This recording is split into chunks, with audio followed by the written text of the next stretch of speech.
நான் என்னுடைய குழுவினரை அழைக்கின்றேன்.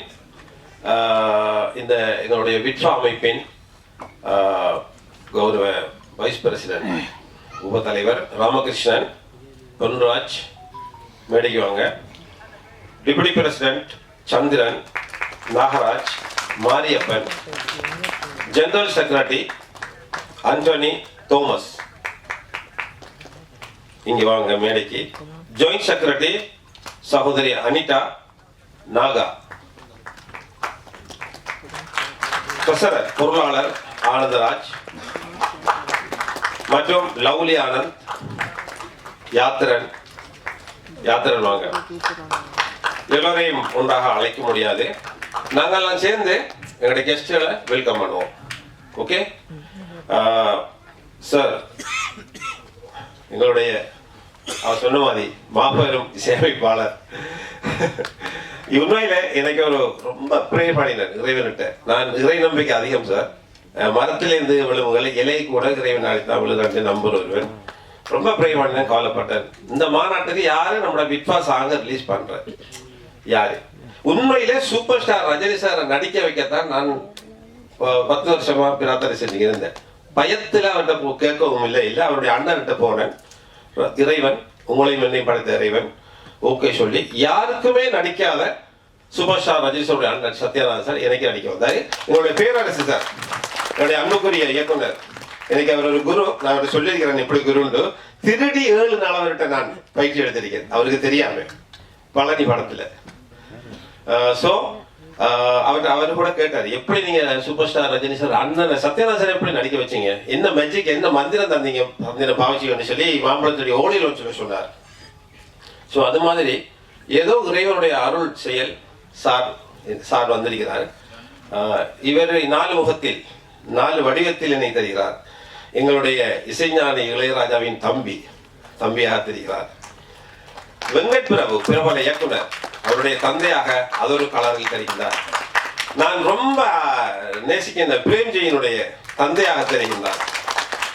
அடுத்த இன்னொரு முகம் அவருக்கென்று தனி எங்களுடைய இசையமைப்பாளர் கங்கை அமரன் சார்.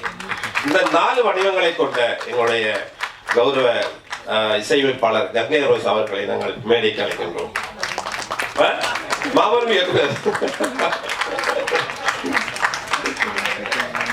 அப்படியே வெல்கம் பண்ணுங்க. நான் பேசிட்டே இருக்கிறேன், எங்களோட டீம் போய் வெல்கம் பண்ணுங்க. நாங்க பொன்னாட சாமியா போடுங்க, பின்னாடி போடலாம். அடுத்தது என்னுடைய ஒரு குருதான். நான் சொன்ன களவில் திருட்டுத்தனமாக 7 நாள் கிட்டத்தட்ட அவரிடம் பயிற்சி வைத்து, அது அவருக்கே தெரியாது சார். இயக்குனர் பேரரசு அவர்களை, அதாவது நம்மளுடைய இயக்குனர் சங்க செயலாளர், தென்னிந்திய இயக்குனர் சங்க செயலாளராக இருக்கிறார், அவர்களை மேடைக்கு அழைக்கின்றேன். அடுத்ததாக எங்களுடைய இயக்குனர் சங்க தலைவர், வேற லெவல் படங்களை கொடுத்தவர். அவர் ஒரு கவிஞர், எழுத்தாளர், பாடலாசிரியர், என்னோலாம் சொல்லிட்டு போகலாம் sir. R V Udhayakumar sir அவர்களை இயக்குனர் சங்கத்தின் தலைவராக இருக்கின்றார், அவரை மேடைக்கு அழைக்கின்றேன்.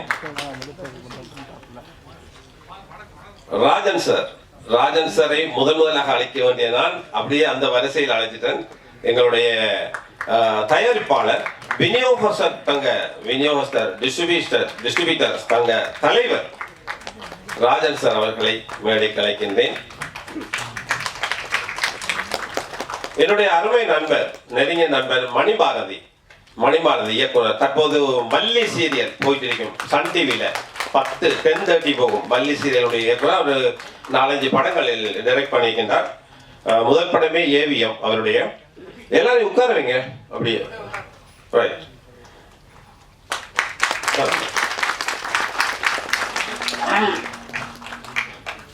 எனது அருமை நண்பன், தொழிலதிபர், பெங்களூரை சேர்ந்த தக்ஷன். நான் மிகவும் நேசிக்கின்ற ஒரு நண்பன், பெங்களூரிலிருந்து இந்த விழாவுக்காகவே வந்திருக்கின்றார்.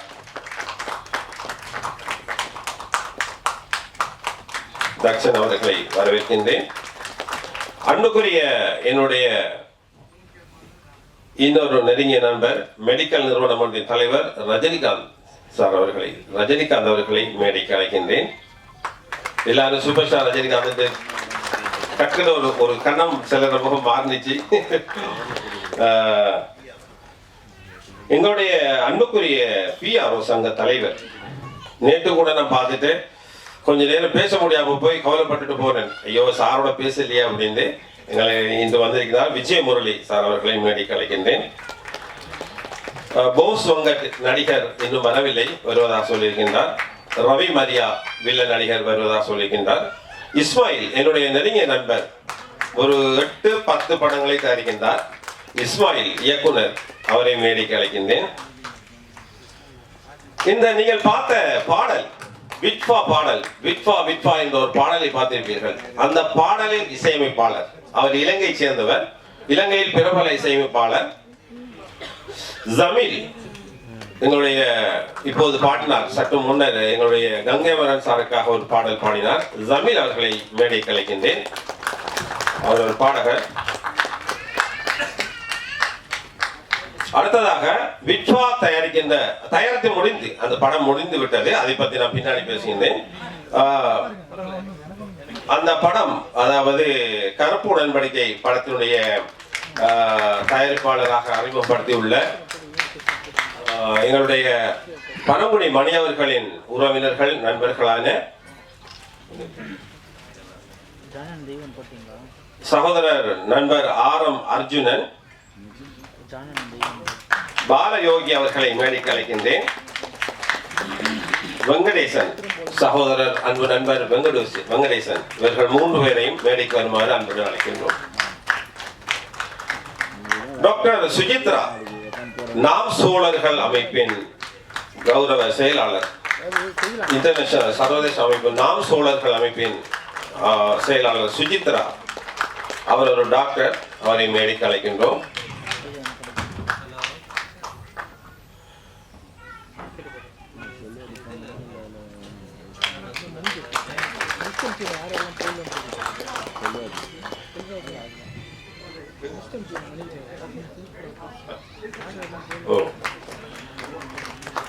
நாங்கள்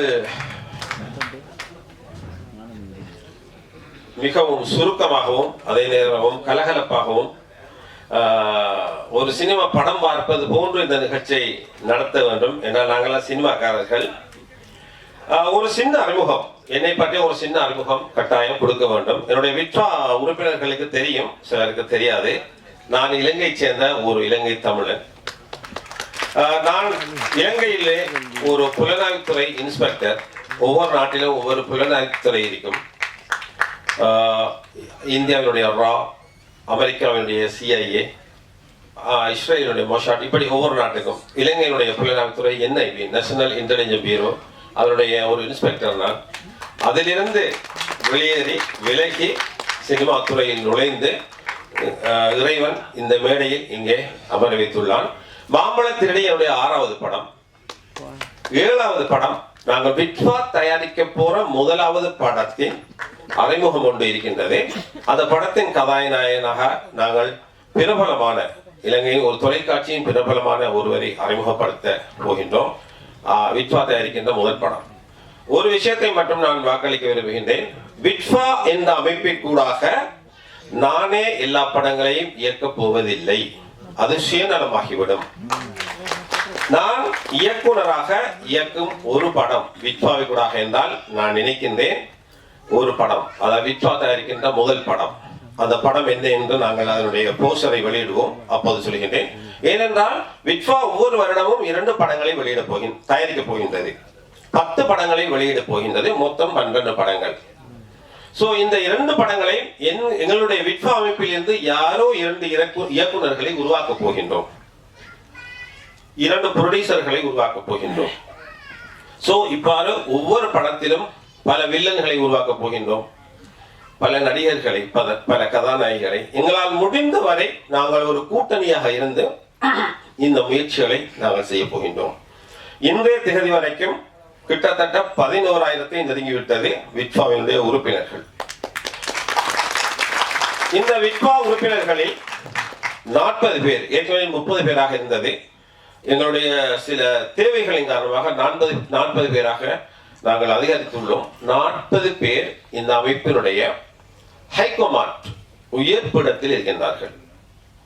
150 பேர் 150 மெம்பர்ஸ் செயற்குழு உறுப்பினர்களாக இருக்கின்றார்கள். விட்ஃபாவுடைய சாதாரண மெம்பர்களாகவும் ஃபேன்ஸ் கிளப், அதாவது WFCM விட்ஃபா fans clubs member, fan club member, இதில் ஆயிரக்கணக்கான லட்சக்கணக்கான பேரை இணைத்துக் கொள்ள இருக்கின்றோம். இந்த வருட இறுதிக்குள் எழுதி வைத்துக் கொள்ளுங்கள், தமிழ்நாட்டில் ஒவ்வொரு மாவட்டத்திலும் 1000 பேர், 38,000 பேர் பிளஸ் 50,000 பேரை நாங்கள் இந்த அமைப்பிற்கு உள்வாங்குவோம். இதே பிரஸ் மீட்டிங் 2024 8ஆம் மாசம் 6ஆம் தேதி ஒரு பிரஸ் மீட்டிங்ல சேப்பாக்கம் பிரஸ் கிளப்ல தான் இந்த விட்ஃபாவை நாங்க அனௌன்ஸ் பண்ணினோம். அப்ப நிறைய மீடியாக்கள் கேட்டாங்க, இது உங்களுக்கு சாத்தியமா, நடக்குமா, நக்கலாகவும் பேசினாங்க சில மீடியாக்கள். அப்ப நான் சபதம் எடுத்தேன், சொன்னேன், எங்களுடைய முயற்சி தான் இது. இதை சரியாக்குவதும் இதை நடக்காமல் விடுவதும் படைத்தவனுடைய கையில் இருக்கின்றது. நாங்கள் முயற்சி செய்தோம். இன்று 10,000க்கும் மேற்பட்ட உறுப்பினர்களோடு நாங்கள் இந்த இடத்தில் நிற்கின்றோம். எங்களுடைய மெம்பர்ஷிப் விட்ஃபா உறுப்பினர்கள் அத்தனை பேருக்கும் விட்ஃபா வெளியிடும் படங்களில் 50% 50% ஆஃபர் தியேட்டரில் படம் பார்ப்பதற்கு நாங்கள் கொடுக்க போகின்றோம். கேட்பதற்கு கஷ்டமாக இருக்கும். 50% ஆஃபர் கொடுத்தா உங்களுக்கு என்ன கிடைக்கும்? 1,00,000 மெம்பரை நாங்கள் உள்வாங்க இருக்கின்றோம் 3 வருடத்துக்குள். ஆனால் அப்படி இல்லை. உதாரணத்துக்கு ஒரு பெரிய படத்தை எடுத்துக்கொண்டால் சார், விஜய் டிவியில் டிவி சேனல் பேர் சொல்ல விரும்பல, லட்சக்கணக்கில் கொடுப்பாங்க, 10 லட்சம் 15 லட்சம் கோடி கணக்கில். இதை நாங்கள் எங்களோட மெம்பர்ஸுக்கு கொடுக்குறோம். இப்ப தமிழ்நாடு முழுவதும் 50,000 பேர் எங்களோட மெம்பர்ஸ் இருக்காங்க வச்சுக்கொண்டு அதை நாங்கள் எடுத்துருவோம். நாங்கள் ஒவ்வொரு ஊரா போவோம், ஒவ்வொரு ஊரா டீமா போய் வீடு வீடா போய் சொல்லுவோம், எங்க மெம்பருக்கு வாங்க, சினிமாவில் புரட்சி ஏற்படுத்துறோம். நாங்கள் டீமா ஒர்க் பண்ணி தமிழ்நாடு முழுவதும் உள்ள 38 மாவட்டங்களிலும் இந்த வருட இறுதிக்குள் நிச்சயமாக நாங்கள் 40,000 பேரை உள்வாங்குவோம். சோ எங்களுடைய உறுப்பினர்கள் 40,000 பேரும் 40,000 ஸ்பீக்கர், இந்த இதோ ஒரு ஸ்பீக்கர் இருக்குது, அது போன்ற ஸ்பீக்கர்கள் 40,000. இவர்களுக்கு நாங்க 50% பணத்தை நாங்க ஆஃபர் கொடுத்தா முதல் நாளே எங்களுக்கு ஹவுஸ்ஃபுல் ஆகும். நம்பிக்கை சார், நடக்கிறது இறைவனுடைய கையில் இருக்கு. எங்களுடைய ப்ராஜெக்ட் இது, எங்களுடைய ப்ராஜெக்ட். ஒரு சகோதரன் ஆஃபர்ல டிக்கெட் எடுக்கிற சகோதரன், விட்ஃபா ஐடி வச்சுக்கிற சகோதரன், நண்பன், எங்களுடைய கலைஞன் பெருமையா சொல்லுவார், எனக்கு ஆஃபர்ல டிக்கெட் நீக்கி நான் தியேட்டர்ல போய் 50% பார்ப்பேன். அது எப்படின்னு சில யோசிக்கலாம். அதுக்குரிய கட்டமைப்பை நாங்கள் உருவாக்கி அதை டிசைன் பண்ணி தியேட்டரோட பேசி அதுக்கான சூழ்நிலையை அதுக்குரிய செயல்பாட்டு திட்டங்களை நாங்கள் ஏற்படுத்துவோம். ஸோ எக்ஸாம்பிளுக்கு நான் தப்பாக சொல்லவில்லை. எக்ஸாம்பிளுக்கு ஒரு பெரிய ஸ்டார் விஜய், சூர்யா, இந்த மாதிரி ஸ்டாரை எடுத்துக்கொண்டால், அஜித், இவர்களுக்கு முதல் படம் முதல் டிக்கெட் பார்க்கல கிட்டத்தட்ட ஒரு கலைஞர், ஒரு ரசிகன் 2 மடங்கு 3 மடங்காக காசு அமௌண்ட் கொடுக்க வேண்டும். ஏன்னா முதல் நாள் டிக்கெட் 500 அப்படி அந்த ரேஞ்சில், அப்படித்தானே? ஸோ நாங்கள் அப்படி இல்லை. எங்கட முதல் படத்துல 50% ஆஃபர். அது சூப்பர் ஸ்டார் ரஜினி சாருடைய அண்ணன் சத்யநாராயணன் சார் முதலாக நடித்த படத்தில் இருந்து ஆரம்பமாகின்றது. சோ யார் விரும்பினாலும் விரும்பாவிட்டாலும் எங்களுடைய முதல் படத்தில் சூப்பர் ஸ்டாருடைய பெயர் வரும். அவருடைய பெயர் வந்தே ஆக வேண்டும், வராமல் விடாது. ரஜினி சார் தடுத்தாலும் முடியாது. நீங்க மீடியாக்கள் எழுதி சொல்லலாம், ரஜினி சார் ஆசீர்வதித்து சம்மதித்து தான் அவருடைய அண்ணன் நடித்தார். என்னுடன் பேசி என்னுடைய ஸ்கிரிப்டை விரும்பி டிஸ்கஸ் பண்ணி கிட்டத்தட்ட 2 மாசங்களுக்கு பிறகுதான் எங்களுக்கு அனுமதி கிடைத்தது. சோ விட்ஃபா வெளியிடும் முதல் படமே சூப்பர் ஸ்டாருடைய அண்ணன் படம் என்ற அந்த நேம், அந்த பெயரை வைத்தே நாங்கள் உலகம் முழுவதும் விட்ஃபாவை விதைத்து விடுவோம். விதைத்து விட்டால் அது வளர்ந்து விடும். சோ இவ்வாறு ஒவ்வொரு படத்துக்கு நாங்கள் திட்டமிட்டு, கண்டிப்பாக விட்ஃபா மொக்கை படங்களை வெளியிடாது. விட்ஃபாவின் ஒரு குழு இருக்கின்றது, 40 பேர் கொண்ட ஹைகமாண்ட். இது குறைந்தது 25-30 பேர் படத்தை பார்ப்பார்கள். பார்த்து நாங்கள் செலக்ட் பண்ணித்தான் நாங்கள் ப்ரொடியூசர் வாங்க போறோம். மோசடி இல்லாமல் நேர்மையாக அவர்களுக்கு உதவி செய்ய போறோம். ஃபண்டு இல்லை சார், ஃபண்டு அந்த அளவுக்கு பெருசா இன்றைக்கு இல்லை. கருப்பு உடன்படிக்கை படம் உண்மையிலே என்னுடைய சொந்த படம், என்னுடைய தயாரிப்பு. அந்த படத்தை நான் விட்ஃபாவுக்கு டொனேட் பண்ணி உள்ளேன். ரொம்ப பெரிய கோர்ஸ் கணக்கில் எல்லாம் இல்லை, பொய் சொல்ல இல்லை, 80 லட்சத்தில் எடுத்த படம் சார். அந்த படத்தை நான் விட்ஃபாவுக்கு டொனேட் பண்ணியிருக்கின்றேன் முழுமையாக. அந்த கருப்புடன்படி படத்துக்கு விட்வாவின் சகோதரர் ஒருவரை, விட்வாவில் உள்ள மெம்பர் ஒருவரை நாங்கள் ப்ரொடியூசராக டிக்ளேர் பண்றோம். நான் ப்ரொடியூசராக எனக்கு பெரிய ஒரு ஆசையும் இல்லை. நான் ப்ரொடியூசராக ஏற்கனவே 2-3 படம் ஹைலைட் பண்ணியாச்சு. ஸோ விட்வாவில் இருக்கிற ஒவ்வொரு சாதாரண குடிசையில் இருக்கிற கலைஞரை கூட நாங்கள் ப்ரொடியூசராக திட்டமிட்டிருக்கின்றோம். அது ஒரு வாழ்க்கை. எங்களுடைய பரம்பொழி மணி எங்க பரம்பொழி வாங்க உட்கார்ந்துக்கிறீங்க, வாங்க இங்க பேசுவோம். பனங்குடி மணி அவர்கள் ஒரு பெரிய கோடீஸ்வரன் இல்லை, ஒரு சாதாரண ஒரு கலைஞர். நமக்கு வாய்ப்பு கிடைக்காதா ஏதாவது படத்திலே என்று ஏங்கி கிடந்த ஒரு கலைஞர். சின்ன சின்ன படங்களில் சின்ன சின்ன வேடங்களில் நடித்திருக்கின்றார். அவரை முன்னாள் ராணுவ வீரர். பல விடயங்களில் எங்களுக்கு பிடித்திருந்தது. சில விடயங்களில் பேச்சுவார்த்தை நடத்தினோம். அவர் ஒரு சின்ன கன்ட்ரிபியூஷன், அவருடைய ஒத்துழைப்பையும் நல்கினார். அவரை இன்று நாங்கள் ப்ரொடியூசராக அலங்கரிக்க போகின்றோம். கருப்புடன்படிக்கை படத்திற்குறாங்க. அந்த கருப்புடன்படிக்கை படம் ரஜினி சார் நம்ம பாரதி ராஜா சாருடைய சினிமா கல்லூரியில் அந்த படத்தை நாங்கள் கிட்டத்தட்ட ஒரு 75 ஸ்டூடெண்ட்ஸ் அவருடைய அசிஸ்டன்ட் டைரக்டராக சேர்ந்து அந்த படத்தை பார்த்து எல்லாருமே என்னை கட்டி அழைச்சி வாழ்த்தி ரொம்ப ஃபீலிங்கான ஒரு படம். ஸோ அந்த படத்தை நம்பிக்கையுடன் நாங்கள் விட்வாக்கூடாக 2வது படமாக வெளியிடுகின்றோம். நானே தயாரிப்பாளராக இருக்க போவதில்லை, அதான் நான் ப்ரொமிஸ் பண்றேன் இந்த மேடையில. விட்வா தயாரிக்கின்ற முதல் படம் ஒரு படம் நேமை நாங்கள் வெளியிடுவோம் இப்போது கொஞ்ச நேரத்தில். அதற்கு பிறகு நான் என்னுடைய கலைஞர்கள் ஒவ்வொருத்தரையும் இயக்குநராக விரும்புகின்றேன். நானே எடுத்துக்கன்னு அப்படி இல்லை, அப்படி ஒரு மைண்ட் செட்ல நான் இல்லை. நான் எத்தனை நாளைக்கு இந்த பூமியில வாழப்போறோம்னு தெரியாது. நான் ஒரு தலைவராக, சர்வதேச தலைவராக இயங்கிக் கொண்டோம். நாங்கள் பல நல்ல கலைஞர்களை உருவாக்க இருக்கின்றோம். ஸோ நான் தப்பு சொல்லவில்லை, இந்த மேடையில் வைத்து பேச முடியாது. எங்களுடைய மெம்பர்ஷிப் கட்டணங்கள் என்பது கூட நான் இங்கே சொல்ல விரும்பவில்லை. வெரி சிம்பிள், ஒன்றுமே இல்லை, நத்திங். என்ன அதை ஏற்றுக்கொண்டீங்களா? ஜஸ்ட் ஒரு 200. ஸோ சார் 200 சார் எங்களோட மெம்பர்ஷிப். ஒரு ஐடென்டிக்கு ஒரு 100 போயிடும், எல்லாமே போயிடும் சார். நிர்வாக ஒர்க்குக்கே போதாது சார். தப்பா நினைக்கிறாதீங்க. இன்று நாங்கள் பிரியாணி சாப்பாடு கொடுக்கோம் சார். 200 எடுத்து எப்படி சார் கொடுக்கணும்? 100 போனா மனச்சாட்சியோடு நீங்கள் உங்க நண்பர்களிடம் போய் செல்லுங்கள். சாப்பாடு போடணும்ன்ற ஒரு கன்செப்டை நாங்கள் உருவாக்கினோம். எங்களோட கலைஞர்கள் போட்டி ஆகணும். உடனே நண்பர் பழங்குடி மணி வந்தார், வந்து சார் இவ்வளவு சொல்லணும், இவ்வளவு பட்ஜெட் போட்டோம், நான் பண்றேன் சார். இதுக்கு ஒரு வேலை, பணக்காரன் இல்லை, ஒரு வேலை. நான் திருப்பி சொன்னேன், நண்பா கஷ்டப்படாத, நாம அதை பார்த்துக்குவோம். இல்ல சார் எனக்கு ஒரு ஆசை, என்ன நீங்க ப்ரொடியூசரா அலங்கரிக்கிறீங்க, நான் இதை பண்ணணும், பண்ணியே ஆகணும் அப்படின்னு மொத்தம் தூக்கி கொண்டு கையில வச்சுட்டார். இந்த ஒரு கட்டாயம் இல்லாத சாப்பிட்டு போங்க, எல்லாருக்கும் தாராளம் வைக்கின்றது. வெஜ் சாப்பாடும், பிரியாணி, சிக்கன் பிரியாணி. முஸ்லீம் சகோதரர்கள் கவலைப்பட தேவையில்லை.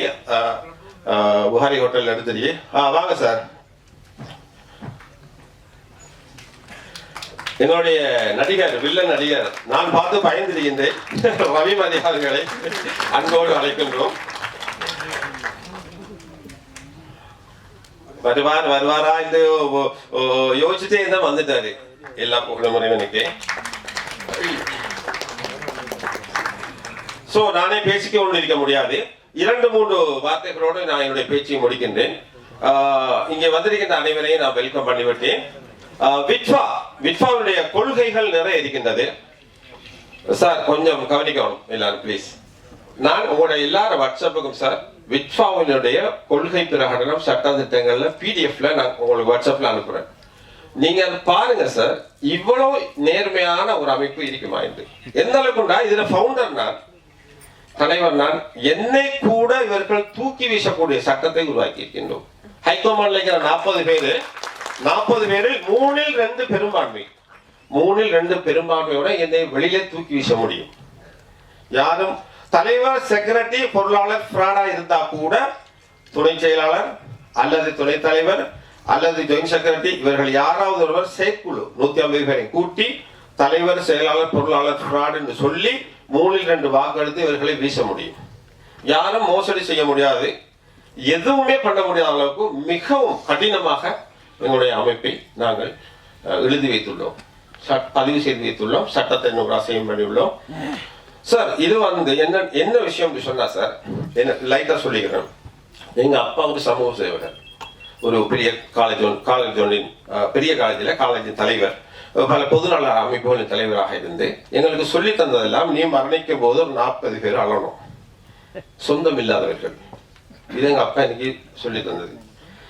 சோ இது அப்படியே பிக்ஸ் ஆயிடுச்சு. இப்ப சினிமா துறை, நான் ஒரு போலீஸ் புலனாய்வுத்துறை இன்ஸ்பெக்டராக இருந்த ஸ்ரீலங்காவிலே, அதை விட்டு வரும்போது ரிசைன் பண்ணும்போது டிஐஜி என்னோட கையை பிடிச்சிட்டாரு. இது ஒரு பார்லிமெண்ட் மெம்பரை விட, ஒரு பார்லிமெண்ட் உறுப்பினரை விட உயர்ந்த பதவி. பார்லிமெண்ட் உறுப்பினர் 5 வருடத்துக்கு ஒரு சேஞ்ச் ஆகும்.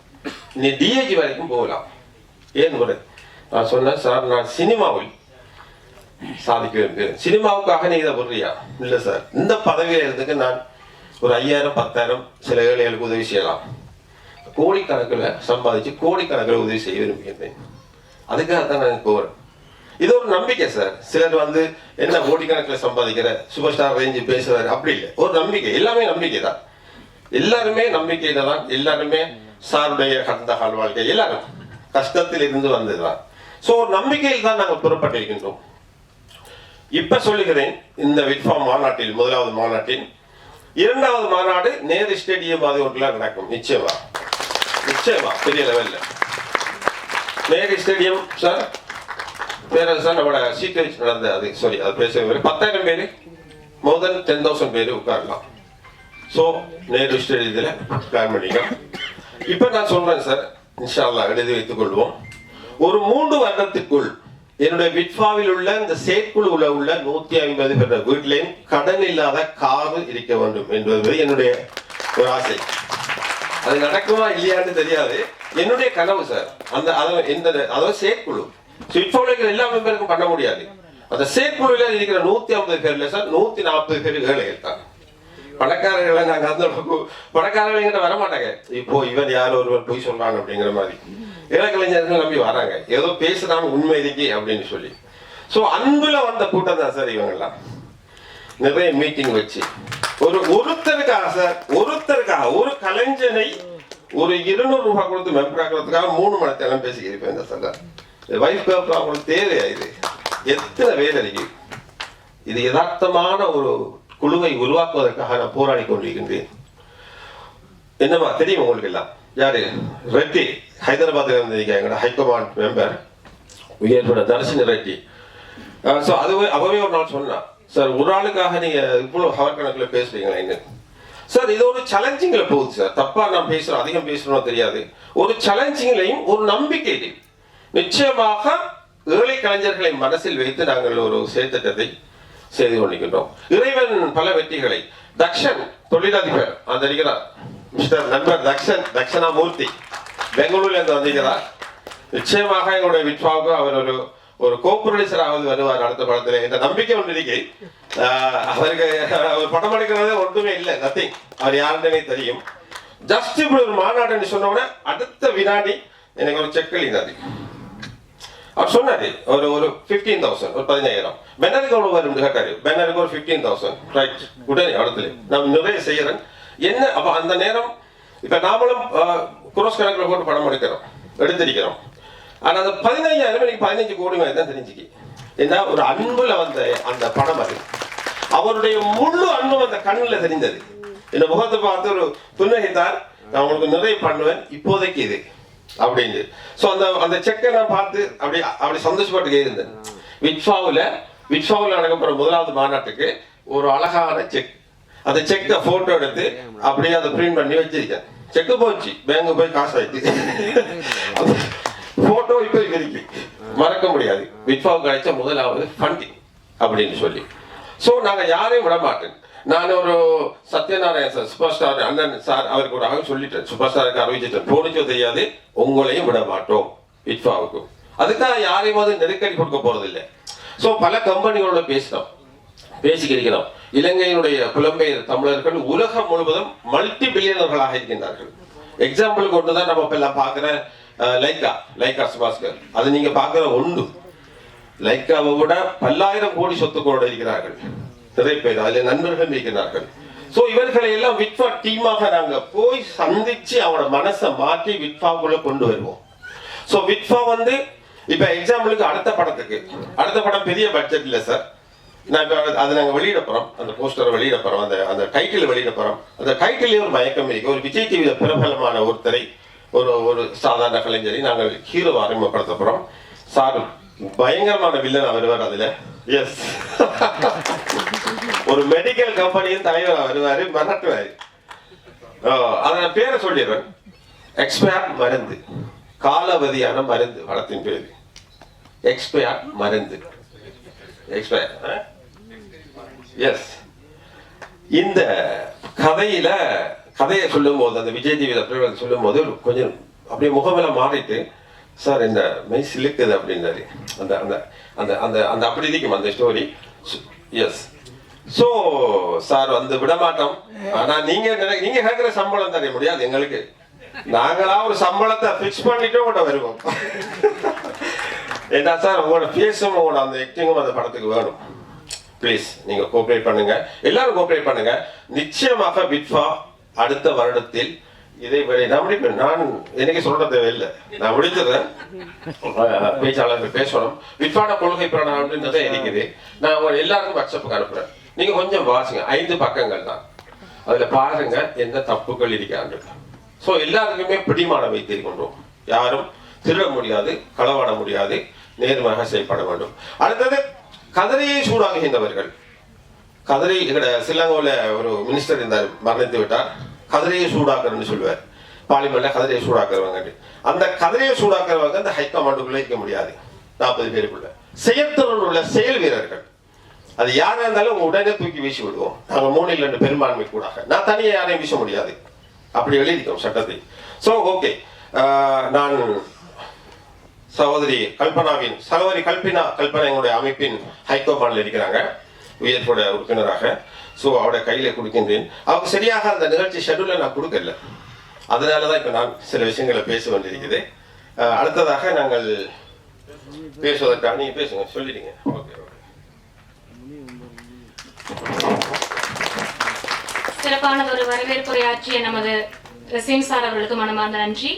அடுத்தபடியாக இந்திய திரைப்பட இயக்குனர், பாடலாசிரியர் மற்றும் நடிகருமான திரு RV உதயகுமார் அவர்கள் 1990கள் முழுவதும் தமிழ் திரையுலகில் முக்கியமாக பணியாற்றியவர். கிராமத்து வாசம் மணக்க மணக்க, எஜமான் மற்றும் சின்ன கவுண்டர் உள்ளிட்ட படங்களை தயாரித்துள்ளார். அவர் சில தெலுங்கு படங்களையும் இயக்கியுள்ளார். அறிவியல் கல்லூரியில் இளங்கலை பட்டம் வென்ற இவர் மெட்ராஸ் திரைப்பட நிறுவனத்தில் இயக்குநரில் டிப்ளமோ படிக்க இணைந்தார். நிறைய இருக்கு சார், நிறைய எழுதிட்டு வந்திருக்கேன் சார். ஒர்க் அவுட் பண்ணிட்டு வந்திருக்கேன். ஆமா,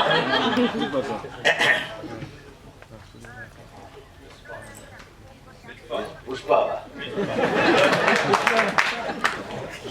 புஷ்பா, சரி, புஷ்பான்ற மாதிரி ஒரு சக்சஸ்ஃபுல்லான பேர் வச்சிருக்கீங்க. அதுக்காக தான் புஷ்பான்றது.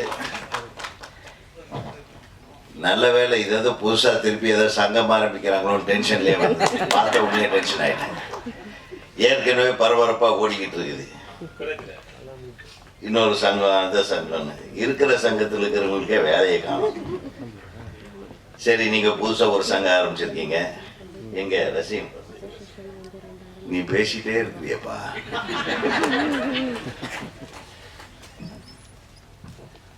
நீ நிறைய செய்யணும்னு ஆசைப்படுற. மாம்பழ திருடின்னு ஒரு 6 மாசத்துக்கு முன்னாடி ஒரு படம் ரிலீஸ் பண்ணாரு, ஆடியோ ரிலீஸ். அதுக்கு வந்தோம். அப்போ நிறைய பேசிட்டு இருந்தாரு. ஒரு பயங்கர வைப்ரண்டான ஆளு, ஏதோ சாதிக்கணும்னு துடிக்கிற ஒரு தமிழன். உன்னுடைய வேகத்துக்கும் நீ பயணிக்கும் போது ஒரு 10 பேரை சேர்த்து ஆரம்பிச்சேன்னு அந்த படத்தை பத்தி சொல்லிட்டு இருந்தீங்க, கரெக்டா? இப்போ அது 100 பேர், 1000 பேர், 10,000 பேர் சேர்த்துறேன் இருக்காரு. இப்போ எப்படியோ ஒரு கும்பலை சேர்த்து அது வெற்றிகரமான ஒரு கும்பலாக, அதாவது கும்பல் நான் செல்லமா சொல்றேன், ஒரு குரூப்பை சேர்த்து ஒரு கமிட்மெண்ட்டை வாங்கி அவங்க மூலமாவே அந்த மாம்பழத்திலேயே ரிலீஸ் பண்றாருன்னா இவர் எவ்வளவு பெரிய திறமைசாலி. இந்த வித்தையெல்லாம் எங்களுக்கு தெரியாம போச்சு. ஏன் தம்பி, கரெக்டா? நம்ம கும்பலை சேர்த்தனோம்னா யாரும் சேர மாட்டாங்க. ஏன்னா ஏதோ ஒரு அதாவது ஒரு ஒரு படைப்பாளி தன்னுடைய படைப்பு வெளியே வரணுன்றதுக்காக எவ்வளவெல்லாம் போராட வேண்டியதாக இருக்கு பாருங்க. நிகழ்ச்சியில் ஈடுபட்டு கடைசியில் டிக்கெட்டை விற்கிற ரேஞ்சுக்கு இறங்கி வேலை செய்வோம் அப்படின்றத சொல்றாரு. உலகளாவிய தமிழர்கள் இருக்கிற வரையிலும் உங்களுடைய முயற்சி நிச்சயமாக வெற்றி பெற வேண்டும், வெற்றி பெறும். எனக்கு என்னன்னே தெரியாம தான் வந்தேன். நான் ஏதோ ஆடியோ ரிலீஸ்னு தான் அவங்க பிஆர்ஓ சொன்னாரு. அது எப்போன்னு சொல்லலை, ஒரு இன்விடேஷனும் அனுப்பலை, எல்லாத்தையும் மறந்து விட்டுட்டாங்க. நான் வேற ஏதோ வேலையாக போயிட்டு இருந்தப்ப அண்ணா இன்னைக்கு தானே ஃபங்க்ஷன், என்னையா ஃபங்க்ஷனு, ஆடியோ ரிலீஸ் தானப்பா, அது இன்னைக்கா நாளைக்கான எந்த இன்விடேஷனுமே அனுப்பலை. என் அன்பு சகோதரர், அருமையான ஆள். இப்படித்தான் எல்லாத்தையும் கூப்பிட்டியா, என்ன மட்டும் தானே? இங்க வந்து பார்த்தா இவரு அடி பின்றாரு. நாங்க ஒண்ணுமே பண்ணல. நம்மன்னே எங்க பொழப்பு நடத்துறதுக்கே போராடி எல்லாம் ஜெயிச்சு வந்தோம். சாதாரணமாவா முதல்ல எல்லாம் வந்து அது இப்பெல்லாம் வந்து குரூப்பா எதிரிக்க வர்றாங்க. அப்பெல்லாம் பக்கத்துல இருக்கிறவனே எதிரி. புரியுதா உங்களுக்கு? கூடவே இருப்பாங்க. டைரக்டர் சொதப்பல் சார்ன்றோம். ப்ரொடியூசர்கிட்ட போய் ப்ரொடியூசர் அடுத்த படம் கொடுக்கறதுக்கு யோசனை பண்ணுவாரு. இதுதான் இந்த உலகம். இந்த போராட்டத்துக்கு நடுவில் ஜெயிக்கிறது தான் நம்மளுடைய திறமை. ஜெயிக்கிறதுக்கு திறமை மட்டும் பத்தாது, அதிர்ஷ்டமும் வேணும், ஆளுங்கட்சியோட சப்போர்ட்டும் வேணும். கரெக்டா? அப்புறம் இருந்தால் தான் தியேட்டர் கிடைக்கும், அப்படி இருந்தால் தான் படம் வெளியாகும். பட் இதெல்லாம் எதுவும் இல்லைன்னாலும் இந்த தமிழர்கள் இருக்காங்களே, அவங்க நம்ம கைவிட மாட்டாங்கன்னு நினச்சி ஒரு அசோசியேஷனை ஃபார்ம் பண்ணி, நல்ல வேலையாக தொழிலாளர் அமைப்புக்கு எதிராக இல்லை, தயாரிப்பாளர் அமைப்புக்கு எதிராக இல்லை, இயக்குனர் அமைப்புக்கு எதிராக இல்லை. எனக்கு அது வேற டென்ஷன் வந்த உடனே இந்த அமைப்பு மாநாடுன்னு போட்ட உடனே இவரை வெளியிட்டு போயிட்டேன். நம்ம பேரரசை, என்னடா இது புதுசாக சங்கம் ஆரம்பிக்கிறாங்களே, இங்கே வேற நம்மளை கூப்பிட்டு வந்து விட்டீங்களே. இல்லைண்ணே, அப்படியெல்லாம் இல்லை, ஒரு நல்ல முயற்சி எடுத்துட்டு இருக்காங்க. இந்த அமைப்பின் மூலமாக இந்த படத்தை மட்டும் இல்லை, படங்களை தயாரிக்கிறதும், ரிலீஸ் ஆகாத நிறைய படங்களை நீங்கள் வெளியிடுறதுக்காக முயற்சி எடுக்கிறதும் இந்த கொள்கைகளை அடிப்படையாக கொண்டு நிறைய பேரை இந்த கூட்டமைப்பில் சேர்த்து அவங்களுடைய இன்வெஸ்ட்மெண்ட் எல்லாத்தையும் ஒன்றா சேர்த்து வர்ற லாபத்தை பங்கு போட்டு சொல்லி அதை செயற்குழு உறுப்பினராக நானும் சேர்ந்துக்கலான்னு பார்க்குறேன். எனக்கு காரு கிடைக்கும். அண்ணே பக்கத்தில் வந்து உட்கார்.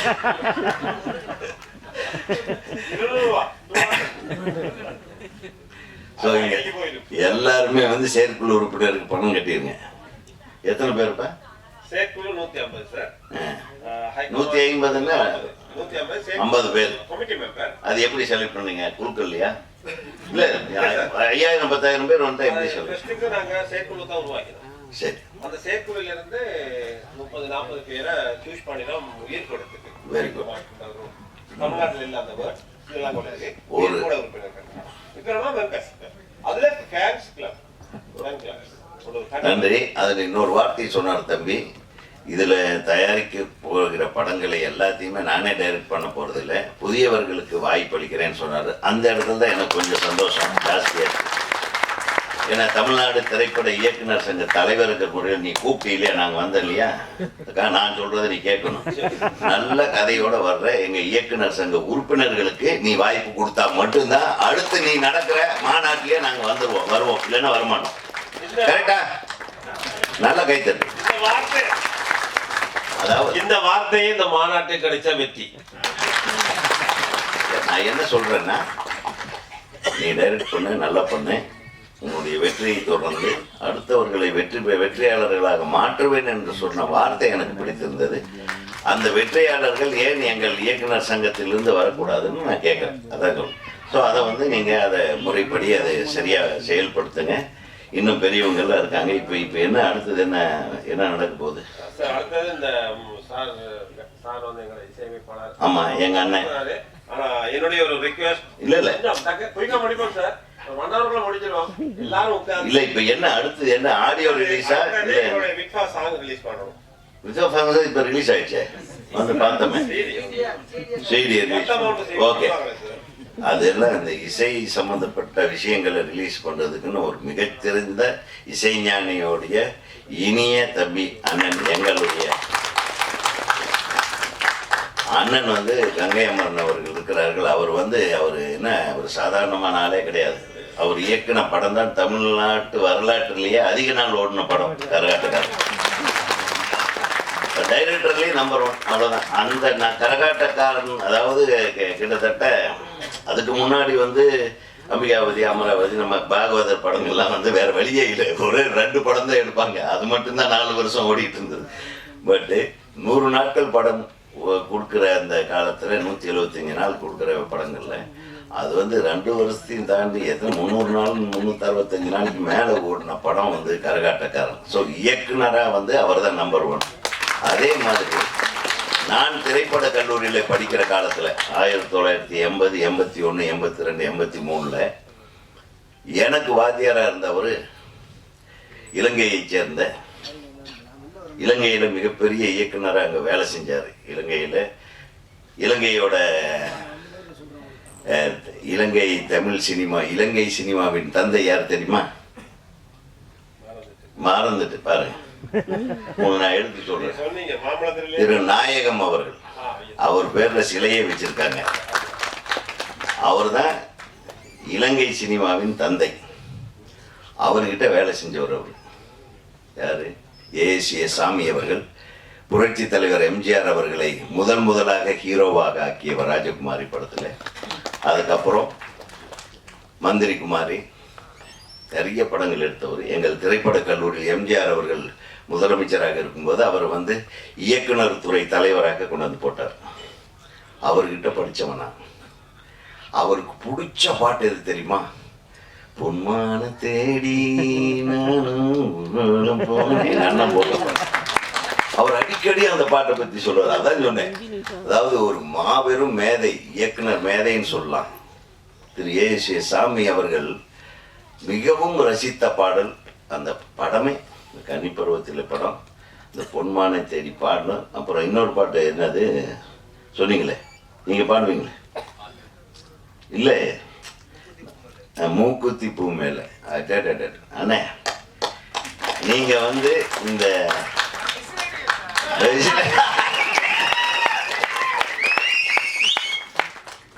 ஸோ மாபெரும் இசையமைப்பாளர் மட்டுமல்ல, அவருடைய பாட்டு இந்த மான் சொந்தமான் பக்கம் வந்துதான் சிந்து பாடும். அப்பப்பா எங்கள் அண்ணன் காலை தொட்டு கும்பிடுனா எல்லாரும் பாட்டு உட்கார்ந்து ஃபைல் எடுத்து எழுதுவாங்க. இவர் நடந்துக்கிட்டே கிறுக்கி எழுதிடுவார், இதுதான் பாட்டுன்றார். அந்த பாட்டு சூப்பர் ஹிட் ஆகும். ஒரு பாட்டு எழுதுறது very very very very small time. ஒரு 2 நிமிஷம் 3 நிமிஷத்தில் பாட்டு எழுதக்கூடிய ஒரு பாடலாசிரியர்னா அது கங்கை அமரன் மட்டும்தான். வேற யாராலையும் இருக்குது. என்னுடைய படத்தில் ஒரு பெரிய தத்துவ பாட்டு ஒன்று, ஓரங்கா ஸ்ரீலங்கா கொப்பரத்தேங்க, அங்க கூட ஸ்ரீலங்காவை மறக்கல. ஆமா, அதை பத்தி ஜாஸ்தி வேண்டான்னு. சூப்பரா அண்ணே, எதுக்குன்னே இந்த மாதிரி ஒரு பாட்டுன்ற, இது நல்லா இருக்கு போ அப்படின்ட்டாரு. என்னுடைய படத்திலேயே அண்ணன் பாட்டு எழுதியிருக்காரு. அது நிறைய படம், புதிய வானம் கூட அண்ணன் எழுதினாங்க. ஸோ எங்களுடைய மரியாதைக்குரிய அண்ணன் இசையமைப்பாளர், இயக்குனர், நடிகர், பல பெரிய பேச்சாளர், பாடகர். பாடகர்களை ஆட்டுவிக்கும் பாடகர், ஊக்க வைக்கும் பாடகர், பாட வைக்கும் பாடகர். நல்ல அப்பா, நல்ல அண்ணன், நல்ல அரசியல்வாதி. அப்புறம் இன்னும் நிறைய சொல்லலாம். நல்ல காதலன், நல்ல அதெல்லாம் வேண்டாம், போட்டுலாம். ஆக மொத்தம் அவர் வந்து இன்னைக்கு சந்தோஷமா இந்த மேடையில் இருக்கிறது, நல்ல உடல்நலத்தோட தேக ஆரோக்கியத்தோட நீடூழி வாழ வேண்டும்னு எல்லாரும் ஒரு தடவை கைத்தப்போ எங்க அண்ணன். ஏன்னா அவர் நல்ல மனசு. எப்பவுமே அவர் வந்து எப்பவுமே அவர் ரொம்ப உடம்பு சரியில்லாம ஹாஸ்பிட்டல் இருக்கும்போது போய் பார்த்தா என்ன உதவி நல்லா இருக்கியா அப்படின்னு அடப்பாவி அவர் எந்திரிக்க கூட முடியாது, பெட்ல படுத்துட்டு என்ன ரொல்லு பண்ணுவார் தெரியுமா. அடுத்தவங்களை சந்தோஷப்படுத்தி பார்க்கறதுல அவருக்கு இணை வேறு யாருமே கிடையாது என்பதை சொல்லி அவர் வந்ததே இந்த மேடைக்கு ஒரு சந்தோஷம். அவர் அதாவது சரியான ஒரு தலைமையை நீ வந்து கூட்டிட்டு வந்து வச்சிருக்க. அதே மாதிரி நம்ம அண்ணன் நம்ம ராஜண்ணனை பற்றி சொல்ல வேண்டியதில்லை. ராஜண்ணன் எங்கே வர்றாரோ அப்போ அவர்கிட்டையும் கேட்டேன், அண்ணா இது என்னென்ன சங்கம் நமக்கு ஆர்பாஸ் இல்லைப்பா இதில் நல்ல சங்கமாக தெரியுதுன்னாரு. சரி ஓகே. எங்கே விஜய் முரளி போயிட்டா ஓகே, அது ஓகே பரவாயில்ல. அண்ணன் வந்து ஓகே நம்மளுக்கு கொஞ்சம் தைரியம் வந்துடுச்சு. நம்ம வந்து வேற இப்போ இருக்கிற சிக்கலில் நம்ம மேலே வரைச்சு கேஸ் போட்டாங்கன்னா தம்பி சங்கம்னு பேர் வைக்கிறத ஜாக்கிரதை வைக்கணும். மாநாடு சர்வதேச இதெல்லாம் association okay, all the best. நீங்கள் உங்களுடைய நல்ல மனசுக்கு எல்லாரையும் இணைத்து நீங்கள் ஜெயிக்கணும்னு நினைக்கிறீங்க. நீங்கள் மட்டும் இல்லை மற்றவங்களையும் ஜெயிக்க வைக்கணும்னு நினைக்கிறீங்க. உங்களுடைய ஆர்வத்திற்கும் உங்களுடைய முயற்சிகளுக்கும் நிச்சயமாக ஒரு மிகப்பெரிய வெற்றி அமைய வேண்டும் என்று எல்லாம் வல்ல இறைவனை பிரார்த்திக்கிறேன். இதோ என் தம்பி அடுத்தது மிகப்பெரிய வில்லன். அவர் வந்து சிரிப்பும் இல்லை.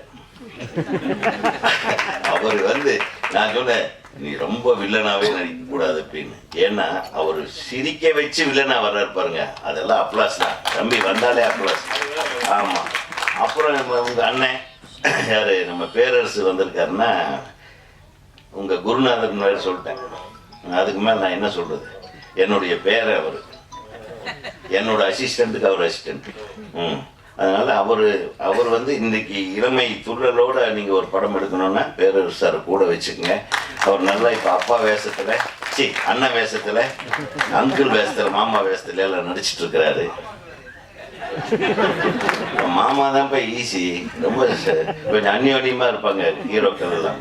அப்புறம் நம்ம இயக்குனர் என்னுடைய அன்பு சகோதரர் மணிபாரதி இருக்காங்க. அவங்க எல்லாம் ரொம்ப நாங்கெல்லாம் ஒன்றா பயணித்தவர்கள். ஏன்னா ஒரு மிகச்சிறந்த எழுத்தாளர் வேற, பத்திரிகை துறையில் இருந்தப்போ என்னை எல்லாம் பேட்டி எடுப்பார். நான் சரியாக எடுக்கலைன்னா என்னை கூப்பிட்டு திட்டுவார், இல்லைன்னா என்னை போய் தப்பாக எழுதுவார்.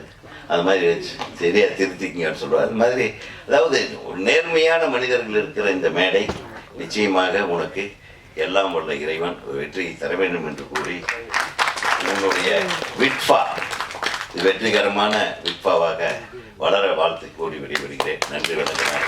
நீண்ட தூரம் பயணிக்க வேண்டியிருப்பதால் நான் விடைபெற்றுக் கொள்கிறேன். நன்றி வணக்கம்.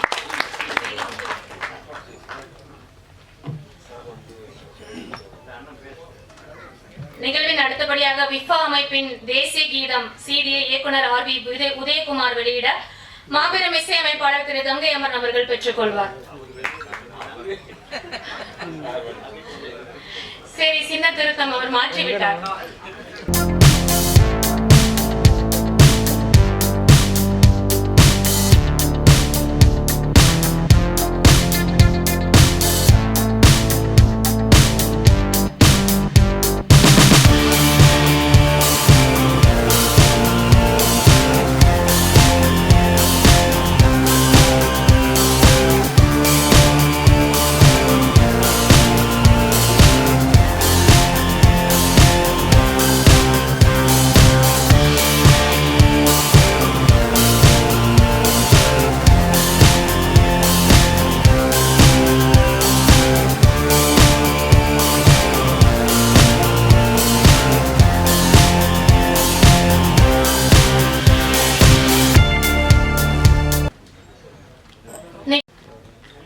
மரியாதைக்கு உரிய மேடையில் அமர்ந்திருக்கிற திரையுலக வல்லவர்களே, விட்பா அமைப்பை வாழ்த்த வந்திருக்கிற நல்லவர்களே, உங்கள் அத்தனை பேருக்கும் என்னுடைய உளம் கனிந்த நன்றியும் வாழ்த்துக்களும். அருமை சகோதரர் நசீம் அவர்கள் மிகச்சிறந்த ஒரு மாபெரும் திரையுலகை வாழ வைக்க வளர்க்கிற ஒரு அற்புதமான திட்டத்தினை நம்மிடத்தில் விளக்கியிருக்கிறார். சாதாரண ஆடியோ ஃபங்க்ஷன் நடக்கிற இந்த இடத்தை திரையுலக மாநாடாக உலகிலே வாழ்கிற என் உயிரினும் மேலான இலங்கை தமிழர்கள், அந்த தமிழர்கள் நம்பி என்ன வேணா பண்ணலாம். திரை உலகை வாழ வைப்பவர்கள் இந்த இலங்கை தமிழர்கள். உலகத்தில் ஓவர்சீஸ் உலக நாடுகளிலெல்லாம் நம் தமிழ் ரத்தங்கள் வாழ்ந்து கொண்டிருக்கிறது. தமிழை வாழ வைத்துக் கொண்டிருக்கிறது. தமிழர்களுக்கு பேர் உதவி செய்து கொண்டிருக்கிறது. உலகில் தமிழ் அடையாளமாக விளங்கிக் கொண்டிருப்பவர்கள் நம்முடைய இலங்கை தமிழர்கள்.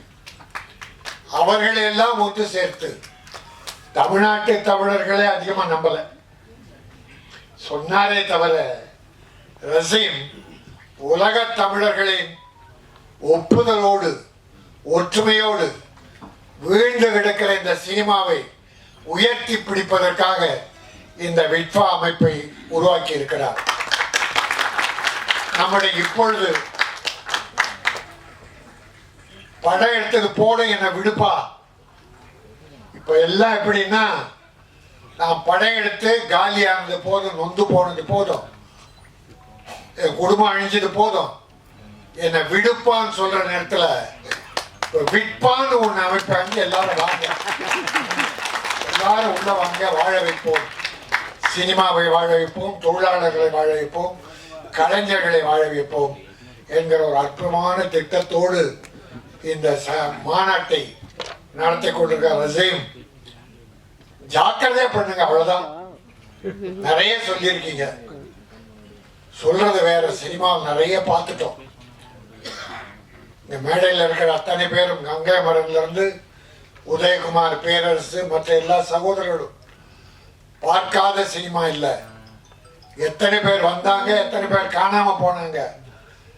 இன்னைக்கு நடு வீதியில நடந்து கொண்டிருக்கிறார்கள் வறுமையில். அப்படி ஆக்கியது இந்த சினிமா. அதுக்கு சினிமா காரணம் இல்ல, சினிமாக்காரர்கள் காரணம். சினிமா நல்ல சினிமா, நல்ல கதையை நம்பி படம் எடுத்து சிறப்பாக செய்பவர்கள் அத்தனை பேர் நல்லா தான் இருக்காங்க. இப்போ கடந்த 1.5 வருஷத்துல, போன வருஷம் 241 படம் ரிலீஸ் ஆச்சு. அதுல பெரிய படம் ஒரு 30 படம், மீடியம் படம் ஒரு 40-50, மீதி ஒரு 140 படம் சின்ன படம்.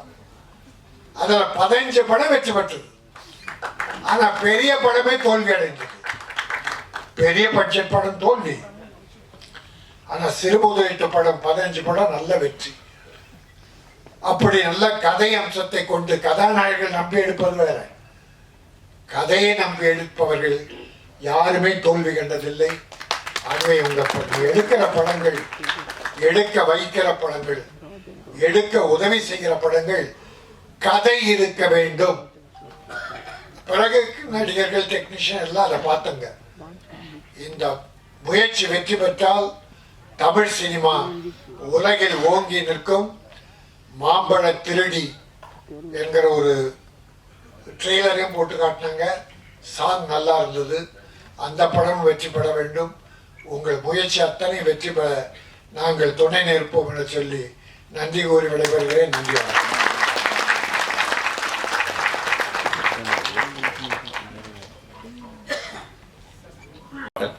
முதன்மையாக பேசுறது சார், புறம் பேசுறது. அவருடைய இறைச்சை சாப்பிடுவது என்று முகமது நபி சொல்லியிருக்காங்க. நீங்க சொன்னீங்க 80 மீடியா வரை உண்டு, 80 மீடியா வரை உண்டு சொன்னீங்க.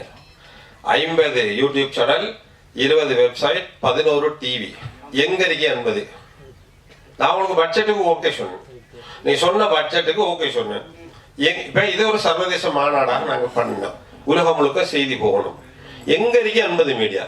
எண்ணுங்க ஒரு சேனல் எண்ணுங்க கொஞ்சம் ப்ளீஸ். இல்ல அது இல்ல, கொடுக்கறது இல்ல. இவங்களுக்கு நாங்க மீடியாவுக்கு ஒரு அன்பளிப்பு செய்யணும். அவங்க பைக்கில் பெட்ரோல் போட்டு வாரது போறது, இதுக்கெல்லாம் நாங்க ஒரு அமௌண்ட் கொடுக்கணும். ஓகே. இப்ப நான் கேட்கறது என்னன்னா 80 மீடியா இருக்கிறான். அப்பயே நான் கேட்டேன், எனக்கு 80 மீடியா இல்ல சார், கண்டிப்பா வந்துடும், திருப்பி திருப்பி திருப்பி கண்டிப்பா வந்துடும்டா. அப்ப எனக்கு இது ஒரு சங்கடம். ஏண்டா நான் என்னுடைய கலைஞர்களுக்கு சொன்னது கொஞ்சம் வெளிங்க. நான் என்னுடைய கலைஞர், ஏன்னா என்னுடைய கலைஞர்கள் இங்கே கேள்வி கேட்கப்பா சார். சரி, ஓகே ஓகே. இல்ல இந்த கலைஞர்களுக்கு சொல்றதுக்காக தான் நான் சொன்னேன். அவங்களுக்கு எல்லாம் லெட்டர்ல போட்டு நான் இந்த விஷயத்த. Okay okay, thank you. ரைட். இப்ப அடுத்தது நாங்க தயாரிக்க போற படம் சார், விட்வா 8ஆம் மாசம் ஷூட்டிங் ஸ்டார்ட் ஆகுது சார். மாம்பழம் ரிலீஸ் ஆகி ஒரு 2 வீக்ஸ்ல ஷூட்டிங் ஸ்டார்ட் பண்ணிடுவோம். இப்போ நான் தப்பா பேசினாலும் தெரியாது, மன்னிப்பு கேட்டுக்கிறேன். என் கலைஞர்கள் எல்லாம் இருக்கிறாங்க, விட்பா உறுப்பினர்கள். ஸோ அதுக்காக தான் சொன்னேன். இந்த படம் தயாரிக்க போற படம் காலாவதியான மருந்து, எக்ஸ்பயர் மருந்து, அதான் பேரு.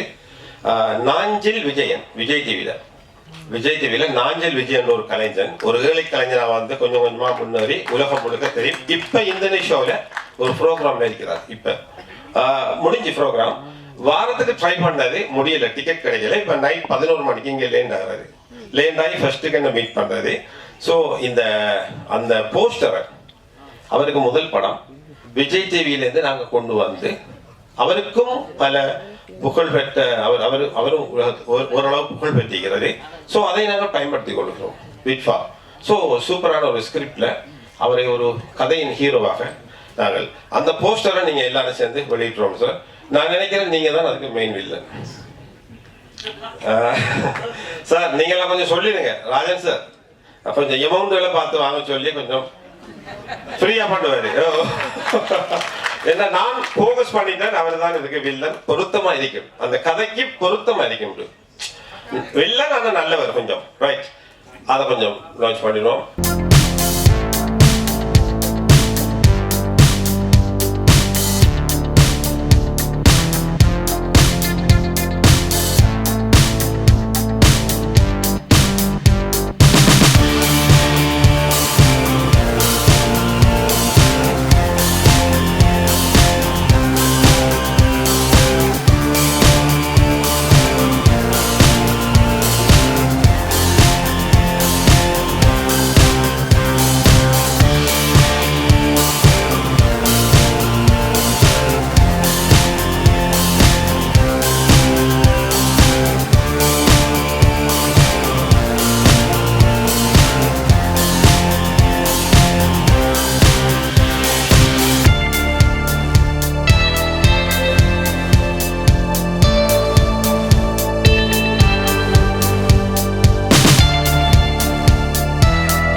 அனைவருக்கும் வணக்கம்.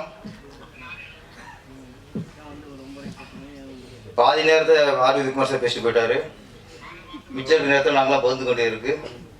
நம்ம கடைசி நாங்கள் பேசுகிற டைம்லாம் போகுது. அதான் ஃபஸ்ட்டு விட்பா அப்படிங்க எனக்கு கொஞ்சம் பயம் இருந்துச்சு, என்னடா அது புதுசாக ஒன்று ஆரம்பிக்கிறாங்க போல இருக்கு அப்படின்ட்டு. தெரியாமல் வந்துட்டோமோன்னு நான் நினச்சேன். ஏன்னா உதயகுமார் சொன்ன மாதிரி திடீர்னு அவங்கவுங்க சங்கம் ஆரம்பிக்கிறாங்க. தொழிலாளருக்கு தொழில் சங்கம் ஆரம்பிப்பாங்க, இப்போ முதலாளிங்க தொழில் சங்கம் ஆரம்பிக்கிறாங்க. யாருக்கா ஆரம்பிக்கும் தெரிய மாட்டேங்குது, குழப்பமா இருக்கு. அவங்க இப்போ டைரக்டர் சங்கம் வந்து அப்போ நாங்கள் வந்து மியூசிக் பண்ண ஆரம்பிப்போம். தயாரிப்பாளர் வந்து தொழிலாளர் சங்கம் ஆரம்பிச்சா இயக்குநர்கள் வந்து நாங்கள் பாடாசிரியர் சங்கம் ஆரம்பிப்போம். நீங்கள் அதை சேரணும். நீங்கள் பாடலாசிரியர், நீங்கள் எதையும் விட்டு வைக்கிறது இல்லை. மாபெரும் இசையமைப்பாளர், மாபெரும் பாடலாசிரியர், மாபெரும் இயக்குனர், மாபெரும் கதாசிரியர், மாபெரும் நடிகர், மாபெரும் அரசியல்வாதி, மாபெரும் அப்பா, மாபெரும் தம்பி. இளையராஜாவுக்கு தம்பிங்கிறது எவ்வளவு ஒரு பாக்கியம். இதை விட இது எல்லாத்துலயும் அது அடங்கிடும். இசைஞானி தம்பிங்கிறதுல இது எல்லாமே அடங்கிடும். கரெக்டா சார்? அந்த பாக்கியம் உங்களுக்கு கிடைச்சிருக்கு. கிடைக்காது. நாங்களாம் அன்பு தம்பியா இருக்கலாம், சொந்த தம்பியா இருக்க முடியாதுல. நீங்க சொந்த தம்பி, ரத்தம், பிளட்டு. ஆனா சார் நான் பேசும்போது கவனிக்கணும், அவருக்காக பேசிக்கிறேன். அவர் உங்களுக்கு கவனிக்க மாட்டாரு. மைக்கு அவருக்கு வித்தியாசம். அப்போ நீங்க என்னைய பாப்பீங்க. நீங்க மாபெரும் மனிதனை உள்ளவர், மனிதனை மதிக்கக்கூடியவர், ஒருத்தர் பேச்சை மதிக்கக்கூடியவர், மாபெரும் கலைஞர். நீங்க என்னைய பாருங்க. ஒரு முக்கியமான விஷயம் பேசணும். என்னன்னா மாபெரும் இயக்குனர் எல்லாம் சுட்டாச்சு, மாபெரும் பாடலாசிரியர், மாபெரும் இசையமைப்பாளர். ஒன்றே ஒன்று, மாபெரும் மனிதர். மனிதம் எங்கே கண்டுபிடிச்சுன்னா, நான் கராட்டக்காரன் நானே 10 ரூபா பார்த்துருக்கேன். மூக்குத்தி பூமியிலே மாசமோ மார்கழி மாசம் நேரமோ ராத்திரி நேரம். அது மாதிரி கிக்குப்பட்ட யார் போட முடியாது. அதே மாதிரி இப்போ நீலவான ஓடையில் நீந்துகின்ற வெண்ணிலா இதெல்லாம் போட்டிருக்காரு. எல்லாத்தையோட நான் சமீபத்தில் கண்டு வேந்த ஒரு விஷயம், நெகிழ்ந்த விஷயம். கங்கைமரன்கிறது யார்? இயக்குனரா, பாடலாசிரியரா, நடிகரா? எல்லாத்தையும் இருக்கணும். இயக்குனர் இமயம் பாரதி ராஜா அவரோட மகன் சமீபத்தில் இறந்துட்டார், எல்லாருக்கும் தெரியும். அப்போ இறந்த அன்னைக்கு நிறைய பேர் முதல்வர்லேருந்து நிறைய அரசியல்வாதிகள் நிறைய திரைப்படத்தில் பெரும் கலைஞர்லாம் பார்த்துட்டு போனாங்க. அன்று கங்கைமரன் சாரும் வந்தார், அங்கே நாங்களாம் இருந்தோம்.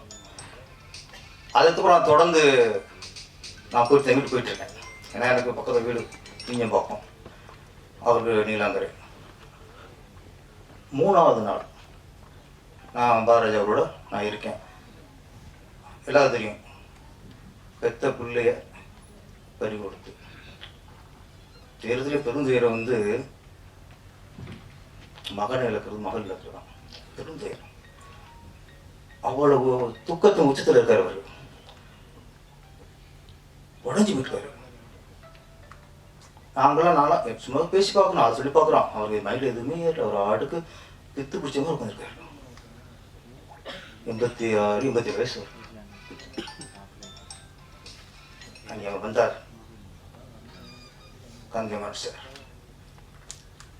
பாடி நண்பனாக இருக்கலாம், பாடி நண்பன் பலர் வந்து போனாங்க.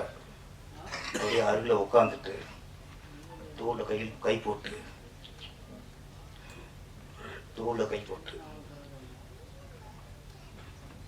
பழைய நினைவுலாம் பேசுறார் சார். பேச அவருக்கு ஒரு பேசுகிற மாற்றத்தை பார்க்குறேன். அதை விட அவங்க எத்தனை பாட்டு சொன்னோம்ல, அந்த சூழலில் பாரதிராஜா அவர்களுக்கு ஒரு 5-6 பாடல்கள் பாடினார் சார் பக்கத்தில் பார்த்துட்டு. உலகத்தில் அதை விட 6 இல்லை. அதுக்கப்புறம் தான் இவர் பாட அப்படியே இருந்தவர் அப்புறம் இவர் மூஞ்சியை பார்க்குறாரு. மாற்றங்களே வருது. அப்புறம் தான் அவர் பேசவும் ஆரம்பிக்கிறார். பழைய நினைவுகள், பழைய பாட்டெல்லாம் பாடி இந்த நேரத்தில் இப்படி சொன்னீங்க, அதை நான் இப்படி பாடினேன். ஒரு குழந்தைக்கு சொல்கிற மாதிரி சொன்னார் சார். நான் 2 நாள் போயிருந்தேன். அவர் அப்படி ரொம்ப உடஞ்சி உட்காந்துருக்காரு. உண்மையை சொன்னால் அங்கே மனோஜவனையும் அந்த இறப்பு அன்னைக்கு எத்தனையோ பேர் வந்தாங்க, யாராவது ஆறுதல் சொன்னாங்க. ஆனால் கங்கைமரன் சொன்ன ஆறுதல் அன்றைக்கு அர்த்தமுள்ளதாக இருந்தது சார். நான் மறுநாள் போனேன் சார். நான் மாற்றத்தை நான் பார்த்தேன், நான் தொடர்ந்து போயிட்டு இருந்தேன். இவர் பாடுனது அப்புறம் தான் அதுக்கப்புறம் டீ ஷாட் ஆரம்பிச்சார். வேணாம் தள்ளுறாரு. இவர் எல்லாம் சொன்னதுக்கு அப்புறம் தான் அவர் ஏதோ ஒரு சாப்பிட்டார் சார். அப்போ நீங்கள் சினிமாவுக்கு எத்தனையோ பாட்டு போட்டிருப்பீங்க, நாங்கள் ரசிச்சிருக்கோம். எத்தனையோ சூழலுக்கு பாட்டு போட்டிருக்கீங்க, நாங்கள் ரசிச்சிருக்கோம். ஆனால் ஒரு பையனை இழந்த ஒரு 86 வயசு தகப்பனுக்கு ஆறுதலா அன்னைக்கு பாட்டு பண்ணிக்கல, அதுக்கு ஈடு உலகத்தை எதுவும் பேச. நீங்கள் விளையாட சொல்லியிருக்கலாம், நம்ம காமெடி பேசணும். மாபெரும் இசையமைப்பாளர், நீங்கள் மனிதநேயமுள்ள இசையமைப்பாளர் சார். இப்படி ஒரு நண்பன் கிடைச்சதுக்கு உண்மையிலே பாரதிராஜா அவர்கள் கொடுத்து வச்சிருக்கோம்.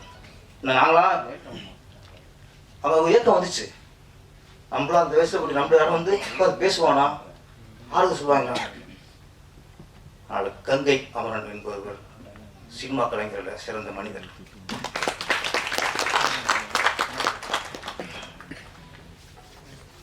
அவருக்கு உடல்நிலை சரியில்லை. ஆனால் உடல் சோர்வை தவிர கங்கைமரன் அவர்களுக்கு உள்ளம் சோர்வடையாது. அவர் இருக்கணும் கலகலப்பாகவே இருக்கும். இப்போ கலகலப்பாக இருக்கும். ஏன்னா இதில் வந்து அவர் சின்ன பொண்ணு உட்காந்துருக்காரு, அவரும் சளைச்சவர் இல்லை, அவரும் பாடலாசிரியர், அவரும் சில நிறைய பாடல்கள் பெரிய ஹிட்டாக இருக்கு. அது மாதிரி கங்கைமரன் அவரும் பாடலாசிரியர். என்னன்னா நான் சொல்றது இயக்குனராக இருந்து பாட்டு எழுதுறவங்க, இவரும் இயக்குனராக இருந்து பாட்டு எழுதுறவர், ரெண்டும் மிகப்பெரிய இமயம். முதல்ல நம்மள பரங்கி மலை மாதிரி நம்மளும் இயக்குனர் வந்து கொஞ்சம் பாட்டு. இப்ப யார் பேசுறா? நான் இங்க சுத்தா இருப்பேனா?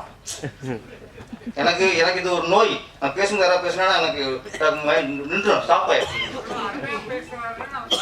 அது மைக்ல சொல்லணும். சிறப்பா பேசுறாரு மைக்ல வந்தீங்கன்னு சொல்லணும். அவர் சொல்லாது, அது ரகசியம். இது ரகசியம் சொல்ற விஷயம். அது நான் ஓப்பனா பேசுறேன். தங்கம் சிறந்த மனிதன் ஓப்பனா மைக்ல பேசணும்ல. நான் ரகசியம் பேசணும்னா அதுக்கப்புறம் முடிச்சிடறேன். சீக்கிரம் டைம் வச்சு முடிச்சிடறேன். இந்த நிகழ்ச்சிக்கே கங்கைமரன் வந்து இந்த இசை தட்டு வெளியிட்டும் சரி, இந்த விட்பா இந்த மாநாட்டுக்கு வந்து அவரும் தலைமை தான் இன்னைக்கு. அவர் தலைமைதாங்க சரி. இந்த சிறப்புக்குரியது ஒரே விஷயம்தான், சுக்கா பேசி முடிச்சிடறேன். இந்த சூழல்ல இன்னைக்கு திரையுலகம் இருக்கிற சூழல்ல இன்னைக்கு படம் பண்ணுறது ஈஸி, படத்தை எடுத்து முடிக்கிறது ஈஸி. பணம் இருந்தால் நீ படம் இருக்கலாம். அப்போலாம் அப்படி இல்லை. என்ன பணம் இருந்தாலும் சரியான கதை இருக்கணும், சரியான இயக்குனர் இருக்கணும், சரியான மியூசிக் டைரக்டர் எல்லாம் சரியாக இருந்தால் தான் படம் அப்போ எடுக்க முடியும். இப்போ அப்படி இல்லை. பணம் இருந்தால் படம் யாரும் படம் எடுத்துக்கலாம். அவ்வளோ ஈஸியாக இருக்கு இன்னைக்கு. ஆனால் இன்னைக்கு மிகப்பெரிய சவாலுங்கிறது படம் ரிலீஸ் பண்ணுறது. முன்ன படம் எடுக்கிறது கஷ்டம், படம் முடிச்சா போதும், ரிலீஸ் ஆகிடும், எப்படி ரிலீஸ் ஆகிடும், யாராவது வாங்கிடுவாங்க. இப்போ படம் எடுக்கிறது ஈஸியாக இருக்குது, ரிலீஸ் பண்ணுறது கஷ்டம். இந்த சூழலில் இது ஒரு இன்னைக்கு ஒரு சிறு அமைப்பாக வந்திருக்கு. ஆனால் சிறு அமைப்புனாலும் இது ஒரு சிறந்த அமைப்பு, சிறந்த ஒரு முயற்சி. நிறைய பேர் படத்தை எடுத்து முடிச்சுட்டு எப்படி ரிலீஸ் பண்ணுறது தெரியாமல் முடிக்கிறாங்க. அந்த அந்த அதை பயன்படுத்த ஏமாத்திக்கிறாங்க. இப்போ இத்தனை தேட்டர் புக் பண்ணி தரேன், நான் 100 தேட்டர் 150 தேட்டர் நான் ரிலீஸ் பண்ணி தரேன் அப்படின்னு சொல்லிட்டு அந்த ஒரு அதில் 6 மாதத்தை அவங்களுக்கு செலவு பண்ணி அதில் அமௌண்ட் போயிடுது. இப்போ படத்தை முடிச்சிட்டு சிறிய படங்களை முடிச்சுட்டு தத்தளிக்கிறாங்க. அந்த மாதிரி நேரத்தில் இந்த மாதிரி ஒரு அமைப்பு ரொம்ப யூஸ்ஃபுல்லாக இருக்கும். ஏன்னா இன்னைக்கு சில படங்கள் தான் ஈஸியாக ரிலீஸ் ஆகுது. ஏன்னா ரிலீஸ் பண்ணுறது கட்டுப்பாடுலாம் வேறு எங்கெங்கேயோ இருக்குது, கடிவாளம் எங்கெங்கேயோ இருக்குது. அந்த கடிவாளத்தை மீறி சின்ன குதிரைலாம் ஓட முடியல. இப்போ நீங்கள் சரியாக நவம்படுத்திருக்கீங்க. ஆனால் உங்களுக்கு ஒரு வேண்டுகோள், நீங்கள் நிறைய சொன்னீங்க, அறிக்கைகள் உறுதிமொழிகள்லாம் இருக்குது, அது எங்களுக்கு தேவையில்லை. எங்களுக்கு புரியாது. அவர் எஜமானுக்கே புரியல, கேட்டார் என்ன சொல்கிறாருன்ட்டு, எனக்கே புரியல. அவன் தனியாக அவன் பேசிக்குவோம் அப்படின்ட்டேன். அதெல்லாம் ஒன்று சார், ஷார்ப்பு சார். படம் எடுத்து முடிச்சிருக்கும் சிறிய படங்கள், அந்த படம் நீங்கள் இந்த அமைப்புகள் பாருங்கள். எத்தனையோ 150 பேருக்கு இல்லை, இந்த குழு படத்தை பாருங்கள். நீங்கள் அதுக்காக சைடில் படம் தான் எடுத்துட்டு சொன்னால் அதில் உண்மையிலே எத்தனையோ நல்ல படம், தரமான படங்கள் இருக்கும், நல்ல படங்கள் இருக்கும். அதை நீங்கள் எடுத்து இந்த விற்பா மூலமாக ரிலீஸ் பண்ணுங்கள். இதுதான் நீங்கள் இப்போதைக்கு சினிமா பண்ணுற மிகப்பெரிய சேவை. நீங்கள் அந்த மாதிரி ஒரு நல்ல படம் எடுத்து ரிலீஸ் பண்ண ஆரம்பிச்சிங்கன்னா ஆட்டோமேட்டிக்காக உங்களுக்கு 10 பேர் படம் பண்ணுவா சார். நீங்கள் படம் பண்ணுவானா? அப்பா நம்ம ஒரு சின்ன பட்ஜெட் எடுத்துட்டோம்னா இந்த விற்பான அமைப்பு இருக்குது, இது எடுத்து ரிலீஸ் பண்ணிடும் அப்படின்ட்டு அவன் 10 பேர் ரெடி ஆகும். இன்னைக்கு அது இல்லை. இன்னைக்கு ரிலீஸ் பண்ணுறதை நினைச்சாலே இன்னைக்கு நிறைய பேருக்கு ஆரம்பிக்கிறது ஆரம்பிச்சுறாங்க. ரிலீஸுக்கு அந்த அங்கே நிற்கும் தெரியுது, இது மிகப்பெரிய ஒரு கண்டம்ட்டு. இந்த சூழலில் இது சரியானது. இன்னொன்று, இன்னைக்கு சினிமா துறை ஒரு முன்னாடி சொல்லிதான் சிறிய படங்கள்லாம் போட மாட்டேங்குது, தேட்டர் கிடைக்கல. அந்த படங்களுக்கு இப்போ வந்து வேலையே இல்லை. சின்ன படம் அதனால படம் நல்ல படம்னா மக்கள் ஆதரிக்கிறாங்க சார். இந்த படம் சரியாக எடுத்தா அவன் சரியாக சப்போர்ட் பண்ணுறான் சார். நம்ம ஆசைக்கு படத்தை எடுத்துட்டு என் பையன் ஹீரோ, என் தம்பி டைரக்டரு, என் மாமா வந்து என் மச்சான் வந்து மியூசிக் டைரக்டர் படம் எடுத்தீங்கன்னா என் பாப்பான் படத்தை படம் ஆடுங்க. நீங்க உங்க ஆசைக்கு எடுத்துட்டு உங்க பையனை ஹீரோவா வரும்போது ஓப்பன் சாங்கி வச்சு அப்படியே பூவை தூவி பாட்டெல்லாம் பண்ணுவீங்க. அது நீங்க ரசிப்பீங்க, நாங்க ரசிப்போமா? உங்க குழந்தை திமுறா பேசும்போது அதை நீங்க மடல நீங்க ரசிப்பீங்க, நாங்க அப்படியே பார்க்க மாட்டோம். என்ன குழந்தை என்ன இப்படி வளர்க்குறாங்கன்னு பார்ப்போம். தான் குழந்தை என்ன பண்ணாலும் நம்ம ரசிப்போம் சார், அடுத்தவங்க ரசிப்பான். பிள்ளை வளர்க்குறதுல எனக்கு அப்பா பெத்த பண்ணி திட்டுவான். அதனால சின்ன படம் எல்லாம் சின்ன படம் தான் சார். நல்ல படம், தரமான படம், மக்களுக்கு பிடிச்ச படம், அது சிறிய படம் பெரிய படம் இல்லை, அது சரியா இருந்தா ஓடுது இப்போ. ஆனா என்ன ஒரு நல்ல இப்பதான் உருவாயிட்டு வருது, மக்கள் தேட்டருக்கு வர ஆரம்பிச்சிட்டாங்க. இந்த நேரத்துல நாங்க தப்பு பண்றோம், சினிமா துறை வந்து நாங்க தப்பு பண்றோம். எங்களுக்கு அடிச்சுட்டு இருக்கோம், எங்களுக்கு ஒற்றுமை இல்லை. மக்கள் சரியா வரான், சினிமாக்கள் சரியில்லை. நாங்க சரி பண்ணிக்கணும், ஃபர்ஸ்ட் நாங்க சரி பண்ணிக்கணும். எங்களுக்குள்ள பிரச்சனையா நான் பேசி தீர்த்துக்கணும். என்ன கவலைன்னா நல்ல சினிமா ஒரு ஆரோக்கியம் வர நேரத்துல சில பிரச்சனை. இதை வந்து நான் என்ன சொல்ல, எல்லாரும் பொறுப்பு தான். பெப்சியும் பொறுப்பு, தயாரிப்பாளரும் கவுன்சிலும் பொறுப்பு, சாம்பரும் பொறுப்பு, நடப்பு சங்கம் பொறுப்பு. எல்லாம் கூடணும் சார். இல்லை ஒன்று கூடி பேசணும். சினிமாவில் வந்து இன்னைக்கு டேக்ஸ் மட்டும் எத்தனையோ கோடி போய்கிட்டு இருக்கு. சென்ட்ரல் கவர்மெண்ட்டுக்கும் ஸ்டேட் கவர்மெண்ட்டுக்கும் அவங்களும் பொறுப்பு. நீங்க படம் ஓடிச்சா டேக்ஸ் மட்டும் கொடுக்கணும் வாங்கிக்கிறீங்கல்ல, எங்களுக்கு நாங்களுக்கு ஒரு பிரச்சனை இருக்குல்ல, யார் வருவா? கவர்மெண்ட் உள்ள வரணும், அது அவங்க பொறுப்பு சார். எங்கேயாவது ஒரு சட்டம் ஒழுங்கு சரியில்லை, எங்கேயாவது பிரச்சனை, ஒரு திருவிழா பிரச்சனை, ஒரு ஒரு ஒரு மீட்டிங்ல பிரச்சனைனா உள்ள வர்றாங்களா? கவர்மெண்ட் என்ன பிரச்சனை கேட்குறாங்களா? சினிமாக்குள்ள பிரச்சனை கவர்மெண்ட் கேட்கணும். அவங்க வந்து கோரிக்கை வைக்கணும்னு நினைக்காதீங்க, நீங்க கேளுங்க. நீங்க பிரச்சனை எம்ஜிஆர் சினிமா சின்ன சலசலப்பா என்னன்னு கேட்பாரு. பிரச்சனை ஜெயலலிதா அம்மா சினிமாவில் எதனா அவங்க கூட்டுக்காப்பா என்ன பிரச்சனை கேட்பாங்க. கலைஞர் அவர்கள் அரசியல் எந்த அளவுக்கு நினைச்சாரோ அதோட படம் சினிமா நினைச்சவர். அவர் சினிமாவில் வந்து ஏதாவது பிரச்சனை அவர் கூட்டுக்காப்பா என்னப்பாச்சு என்ன பிரச்சனை பேசுங்க சார் ப்ளீஸ். வெப்சியில் வந்து எத்தனை 2 லட்சம் பேர் இருக்காங்க நம்பி, 23 கிராஃப்ட், ஒவ்வொருத்தரும் எத்தனை குடும்பத்தில் எத்தனை உறுப்பினர் இருக்காங்க. இதெல்லாம் கொஞ்சம் மனசில் வச்சுட்டு கொஞ்சம் கவர்மெண்ட்டு தலையிடணும். நடிகர்கள் நான் போய் சொல்கிறேன், ரஜினிகாந்த் அவர்கள் தயாரிப்பாளர், கமல்ஹாசன் அவர்கள் தயாரிப்பாளர், விஜய் அவர்கள் தயாரிப்பாளர், சூர்யா அவர்கள் தயாரிப்பாளர், தனுஷ் அவர்கள் தயாரிப்பாளர், சிம்பு அவர்கள் தயாரிப்பாளர்.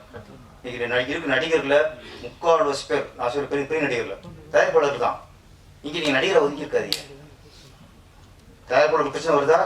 தயாரிப்பாளருக்கும் தொழிலாளருக்கும் பிரச்சனை இருக்கா? தயவுசெய்து இங்க நடிகரா நீங்க ஒதுங்கி நிற்காதீங்க. நீங்க தயாரிப்பாளராக உள்ள வாங்க, என்னன்னு கேளுங்க, விசாரிங்க, சினிமாவுக்கு நல்லது பண்ணுங்க. நன்றி, வணக்கம். வணக்கம், நான் பிஆர்ஓ கார்த்திக் பேசுகிறேன். இப்போ சார் சொன்னார் இந்த மாதிரி இவ்வளோ ப்ரெஸ் மீட் எல்லாம் கம்மியாக வந்திருக்கிறாங்க அப்படியெல்லாம் சொன்னார். ஆனால் நான் அவர்கிட்ட இன்னும் ₹1 கூட நான் கவர் வாங்கவே இல்லை. அவரே தான் கவர் கொடுக்குறாரு. எனக்காக தயவு செய்து ப்ரெஸ் மீடியா மட்டும் கொஞ்சம் கை நீட்டி தூக்குங்க. யாராவது ப்ரெஸ்ஸுக்காரங்க மட்டும் நம்ம ஆளுங்க யாராவது கை தூக்குங்க, அவங்க செக் பண்ணிப்பாங்க. இல்ல சார், இவர் என்ன சொல்றாருன்னா ப்ரெஸ்ஸுக்காரங்க வாங்க அப்படிங்கிறாங்க. இது வந்து வேற மாதிரி நிகழ்ச்சி.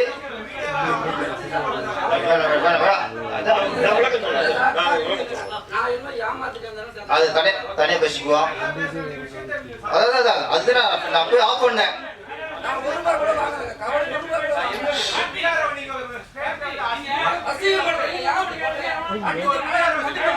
சரி, ஓகே. நான் என்ன சொன்னேன்னா, நான் இங்க இத்தனை பேருக்கும் கடிதம் அனுப்பினேன். 80க்கு மேற்பட்ட மீடியா வருது. சரியா?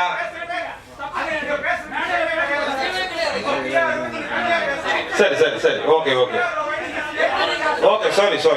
சாரியா? ரைட். சரி, வாங்க சார், நீங்க 2 வார்த்தை பேசுவாங்க சார், ப்ளீஸ்.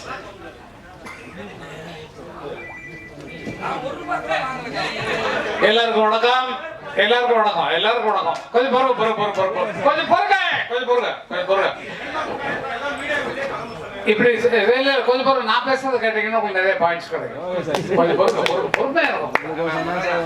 ஏன்னா நீங்க தான் வந்து இவங்க என்ன புகழ்ந்ததை பத்தி தான் பேச போறாது. உங்களுக்கு இன்ட்ரெஸ்ட் உங்களுக்கு இன்ட்ரெஸ்ட் சார் நீங்க தனியா வச்சுங்க சார், உங்க மாநாட்டு விஷயங்கள்ல தனியா வச்சுங்க. இது வந்து மொத்தமா பார்க்க வந்திருக்காங்க, அவங்களுக்கு சந்தோஷப்படுற மாதிரி நம்ம இதை நடத்திட்டோம்னா நல்லா இருக்கும். ஓகே சார், நல்லா இருக்கும் சார். நீங்க ஒண்ணு நீங்க விட்டுருங்க சார், சின்ன சின்ன குற்றங்கள் வரும், அதை இல்ல அது மன்னிக்கிறவன் தான் மனுஷன், புரிஞ்சுங்களா? இல்ல நான் சொல்றது என்ன, குற்றங்கள் இல்லாமல் யாருமே எந்த மனுஷனுமே கிடையாது. வெளியில் நல்ல மாதிரி ஆக்ட் பண்றோம், நம்ம நல்ல யோசிச்சு வர்றோம் உள்ள இல்ல, அது மாதிரி நல்ல மாதிரி நினைச்சிருக்கோம். உள்ள எவ்வளவு அழுக்கு இருக்கு, அசையம் இருக்கு, அதெல்லாம் சொல்றோம். வெளில நல்ல ஆளு அப்படி சைட்ல இருக்கு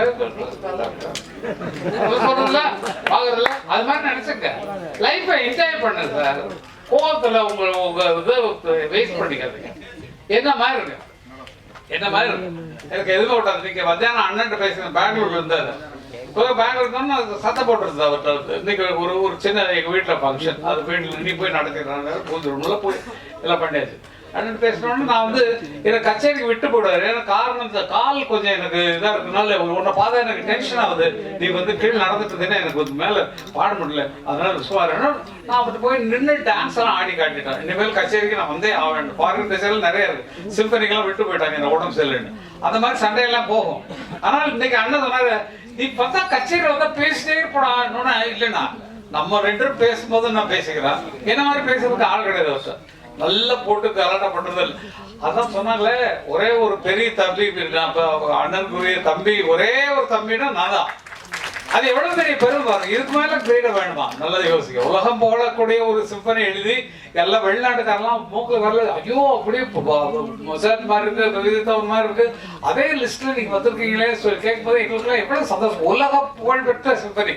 சிம்பனின்னா உங்களுக்கு புரியாது, அது அதுல ரசிக்கிறவங்களுக்கு தனி மைண்ட் வேணும். அந்த நமக்கு போட்டோ அடிச்சா போடுச்சு தன்னா தர நன்னா தன்னா நன்னா தேர நன்னா தன்னா நன்னா தன்னா இது நமக்கு புரியும். அது அந்த மீனிங் தெரிஞ்சு அந்த மியூசிக் தான் ரசிக்க முடியும். எதுக்குன்னா நீங்க எல்லாம் தயாராகணும். கேட்டுக்கிட்டா நல்லா தூக்கம், அது என்னமோ எங்கேயோ கொண்டு போகும். அந்த மாதிரி ஒரு மியூசிக்ல உலக புகழ் பெறணும், நம்மளுடைய பேர் வந்து உலகத்துல பேர் படணும்ட்டு இப்ப எல்லா நாட்டிலையும் அவருடைய சிம்பனி அரேஞ்ச் பண்ணிருக்காங்க. ஜெர்மன்ல, டெல்லியில வந்து நடக்க போகுது, இங்க வந்து ஜூன் 2 பண்ண போறாங்க. அப்படிப்பட்ட அண்ணனும் நானும் ஒரே வயிற்றுல அம்மா வயிற்றுல பிறந்திருக்கோங்கிறது பெரிய பெரிய பாடம். அந்த இதுக்கு மேல பட்டம் தேவையில்லை சார், எல்லாம் அவர் கொடுத்ததுதான், அண்ணன் கொடுத்ததுதான். ஃபர்ஸ்ட் ஓப்பனிங்ல ஒரு செக்கை கொடுத்து கோழி போகுதுன்னு ஒரு படம் நீ வந்து டைரக்ட் பண்ண அப்படி சொன்னா, நான் யாருக்கும் அசிஸ்டன்டாவே இல்லை. படங்கள் பார்த்து தான் தீர்க்காணி போகும்போது அது எப்படி எடுக்கிறாங்க, அது எங்க க்ளோஸ் அப் போடுறாங்க, எங்க ட்ராலி போடுறாங்க, எங்க வந்து ட்ரெயின்ல போகுது, எல்லாத்தையும் நோட் பண்ணியாச்சு. இது மட்டும் தான் காப்பி அடிச்சுனே தவிர யார்கிட்டையும் வேலை செய்யவே இல்லை. எப்படி எடுக்க போறாங்கன்னா கதை சொல்லிடுறாங்க. எங்க அண்ணன் பாஸ்கருக்கு கதை சொல்றாங்க. கதை என்ன வரல, நான் யோசிச்சுட்டு இருக்கேன்னா அப்படி சொல்லி பேசி இப்படித்தான் கரெக்டாக போகும். அந்த படத்துடைய தீம் பார்த்தீங்கன்னா ஒரு பழைய படத்துடைய தீம், அதை வச்சுதான் டெவலப் பண்ணணும். அதெல்லாம் சொல்லக்கூடாது, ரகசியம் என்ன புத்திசாலித்தனமா படம் எடுத்துருக்கேன். கோழி அந்த மாதிரி கரகாட்டக்காரன் சூப்பர். நீங்க பார்த்த ரிச்சத்துல நம்ம தான் கரகாட்டக்காரன். அவங்க ரெண்டு பேரும் டான்ஸர் வச்சாங்க, நான் ஒரு நாதஸ்வரமும் ஒரு நாட்டியக்காரையும் வச்சாங்க. நான் ரெண்டு பேரும் நாதஸ்வரம் நாட்டிய ஃபோக் டான்ஸ்ல உள்ளவங்க அப்படின்னு சொல்லி தான் அந்த படத்தை எடுத்தோம். எனக்கு அவங்க சோடாக்காரனை தெரியும், நான் வரேன் அப்படின்னு சொல்லுவாங்க இல்லைங்களா. இப்போ பாலையா சொன்ன ஊரு விட்டு ஊரு வந்து காதல் கீதல் பண்ணாதீங்க, பேரு கெட்டு போச்சுதுன்னா நம்ம பொழப்பு என்னாகுங்க, விட்டுடு தம்பி. இது அவங்க போட்ட வேண்டிய பாட்டை நான் போட்டோம். பாலையா கூட பண்ணல, சிவாஜி கூட என்னப்பா ஏப்பா எங்கப்பா வந்துருக்க நீ, அந்த இடத்துல அவர் பாடுற வேண்டிய பாட்டு அந்த இடத்துல பாட்டு வச்சிட்டோம். அது மாதிரி முன்னோர்கள் நமக்கு பெரியவங்களா இருக்கிறனால அவங்களை ஃபாலோ பண்ணாலே நமக்கு நல்ல பேர் வரும். இவங்க அமைப்பு ரொம்ப அருமையான ஐடியாலாம் கேட்டபோது நல்ல அமைப்பா இருக்கு. ஆனால் எனக்கு இன்னும் தெளிவு வரல, எனக்கு மைண்ட்ல எனக்கு தெளிவு வரல. ஓஹோ, இவங்கள்ட்ட சேர்ந்தோம்னா நமக்கு ஆஃப் டிக்கெட்ல நமக்கு படம் கிடைக்குது, நம்ம டிக்கெட்ல பாதிதான் ஐயோ பரவாயில்லையே அப்படின்னு சொல்லி நினைக்கணுமா? இல்ல வந்து கஷ்டப்படுற இது அருமையான பாயிண்ட் சொன்னாரு உதயகுமார் சார், நடிகர், நம்ம டைரக்டர் யூனியன்ல தலைவர், செக்ரட்டரி, பேரரசு. முதல்ல தயாரா இருக்கக்கூடிய டைரக்டர்ஸ் புதுசா கத்துக்கிறவங்களை கொண்டு வந்து விடாம தயாரிப்புல இருந்து அவன் உயிரை வச்சுட்டு ஒரு கதையை வச்சுட்டு உட்காந்து யாராவது ப்ரொடியூசர் கிடைக்க மாட்டாங்க, எனக்கு கிடைச்சா நல்லா இருக்குமே அப்படின்னு சொல்லி உட்காந்து இருக்காங்க. எல்லாரும் யூனியன்ல உட்காந்துருக்காங்க. அந்த மாதிரி ஆட்கள் நீங்க சொல்லுங்க சார், நாங்க அதை போடுறோம் சார் அப்படின்னு இவங்கள்ட்ட கேட்டீங்கன்னா சொல்லுவாங்க. நீங்க அதை எடுத்து பண்ணீங்கன்னா உங்க படம் சக்சஸோ சக்சஸ், வேற அதுக்கு மேல வழியே கிடையாது. நான் நிஜமா என்ன நினைச்சேன்னா, மாநாடுன்னு போட்டிருக்காங்க, இவர் வேற நல்லா பேசிட்டு இருக்காரு, கேன்வாஸ் பண்றாரு. ஸோ இன்னும் எவ்வளோ டிக்கெட்? 200 ரூபாயா? 200 மெம்பர்ஷிப் எல்லாம் போடுறாங்க. ஒருவேளை இவர் நம்மளெல்லாம் வச்சு ஒரு அரசியல் கட்சி ஆரம்பிக்கிறாரோ, அது அந்த மாதிரி திரட்டுறாரா அப்படிங்கிற மாதிரி எனக்கு மனசுல போனுச்சு. அதான் பேரண்ட்ஸ்ட கேட்டுட்டு இருந்தேன், என்னமா இருந்தாங்கன்னா 2 பேரும் குழப்பத்தில் தான் இருந்தோம். ஆனா வந்து இது வந்து ஒரு நல்ல அமைப்புல அமைஞ்சா ரொம்ப நல்லா இருக்கும். அப்புறம் நான் ஒரு சின்ன விஷயம் தான் சொல்றேன். எல்லாம் வந்து என்னை பாராட்டி போல்டு தள்ளிட்டாங்க. பொன்மான தேடி நானும் பூவோட வந்தேன், நான் வந்த நேரம் அந்த மானங்க இல்ல, அந்த மான் போன மாயம் என்ன ஏராசாத்தின்ற பாட்டு போட்டோம். இது கலைமணி ரைட்டர் வந்து ஃபர்ஸ்ட் டைரக்ட் பண்ற படம் எங்க ஊர் ராசாத்திங்கிற படம். நான் மியூசிக். அவர் சொன்னது என்ன, இந்த இடத்துல காதலனும் காதலும் பிரிஞ்சிருக்கிறாங்க, இந்த பாட்டுக்கு பாட்டு எடுத்து பாட்டுல அந்த மாதிரி பாட்டுக்கு பாட்டு எடுத்து இந்த பாட்டை சரியா கவனிக்க. பாட்டுக்கு பாட்டு எடுத்தா தன்னானா எதுனா பாட்டுக்கு பாட்டு எடுத்து மத்தெல்லாம் கட் பண்ணிட்டான், ஆரம்பத்தை பிடிச்சிட்டான். தான் பாட்டுக்கு பாட்டு எடுத்து வந்துச்சுன்னா நான் பாடுவதை கேட்டாயோ, அதை கட் பண்ணிட்டு லாஸ்ட் தூக்கி போட்டான். ஒரு அர்த்தத்தில் நீங்க கேட்கப்பட்டது. அது மாதிரி எதுவும் ஆதாரம் இல்லாம நம்மளால ஒண்ணும் பண்ண முடியாது. இன்னொரு பாட்டு அருமையா சொன்னீங்க, நீலவான ஓடையில் நீந்துகின்ற வெண்ணிலா.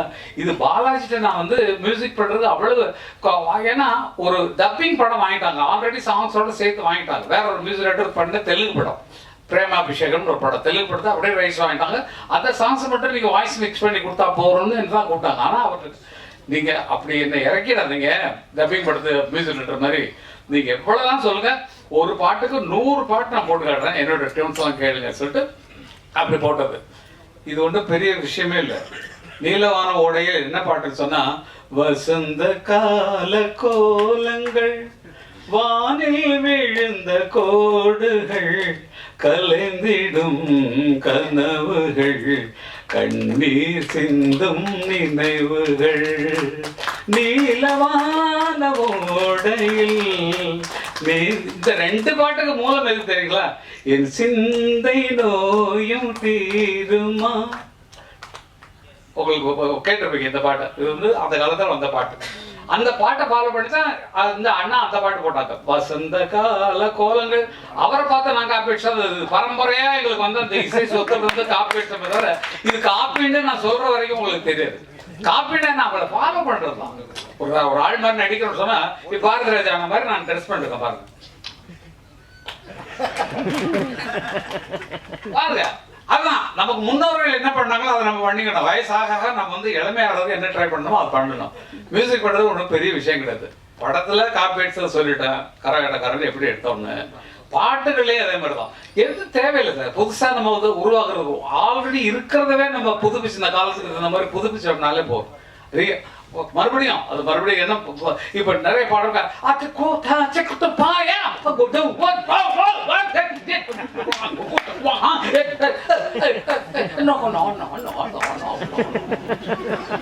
நீங்க நல்லா நினைச்சு பாருங்க, இருந்த கற்ப கெடுத்திருக்கமா காப்பாத்திருக்கமான்னு யோசிச்சு பாருங்க.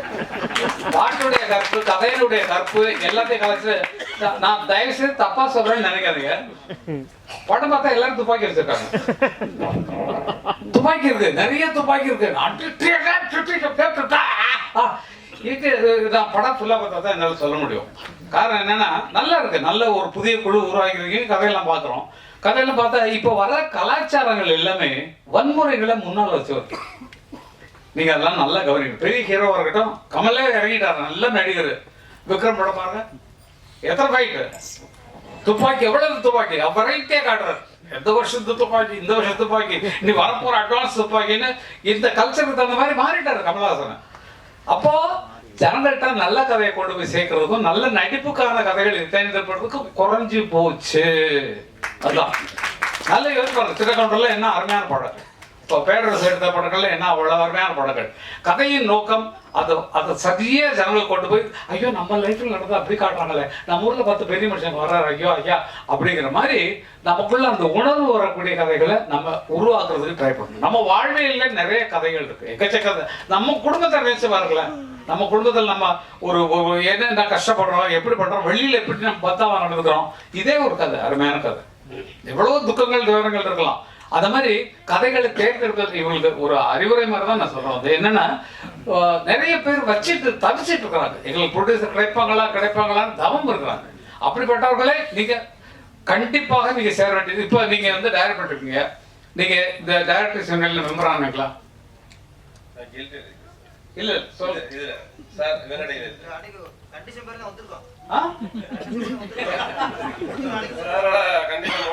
இல்ல டெஃபினட்டா மியூசிக் டைரக்டர் இருந்தா எங்க மியூசிக் யூனியன்ல இருக்கணும். ஒரு பாய ஒர்க் பண்ற பாயா இருந்தா கூட யூனியன்ல சேரணும். யூனியன் பாயை கரெக்டா பிரிச்சு அருமையா வச்சிருக்காங்க. டைரக்டர் யூனியன்ல இருந்தா தான் டைரக்ட் பண்ண முடியும். இல்லாட்டா வந்து ஷூட்டிங் பேக்கப் பண்ண நிறுத்து ஆரகடியா இருந்துட்டு இருக்கு அப்படின்னு சொல்லி பேசுற ஆட்கள் பயங்கர பாக்குறது சாஃப்டா இருக்காங்க சார். அவங்க பட்ட பிடிச்சாங்கன்னா அவ்வளவுதான். அந்த மாதிரி ஆட்கள்.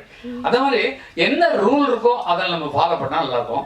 என்னுடைய வேண்டுதல் என்னன்னா, இவ்வளவு பெரிய ஐடியாவோட நீங்க பண்ணிட்டு இருக்கீங்க, நல்ல கதைகளை வச்சுட்டு எனக்கு ஒரு சான்ஸ் கிடைக்காதா, கிடைச்சா பிச்சராயா அப்படின்னு சொல்லி நினைக்கக்கூடியவர்கள் நிறைய பேர் இருக்கிறாங்க. அவங்கள யூஸ் பண்ணி நீங்க படத்தை ஆரம்பிங்க, அதுல காசு சேர்த்துக்குங்க.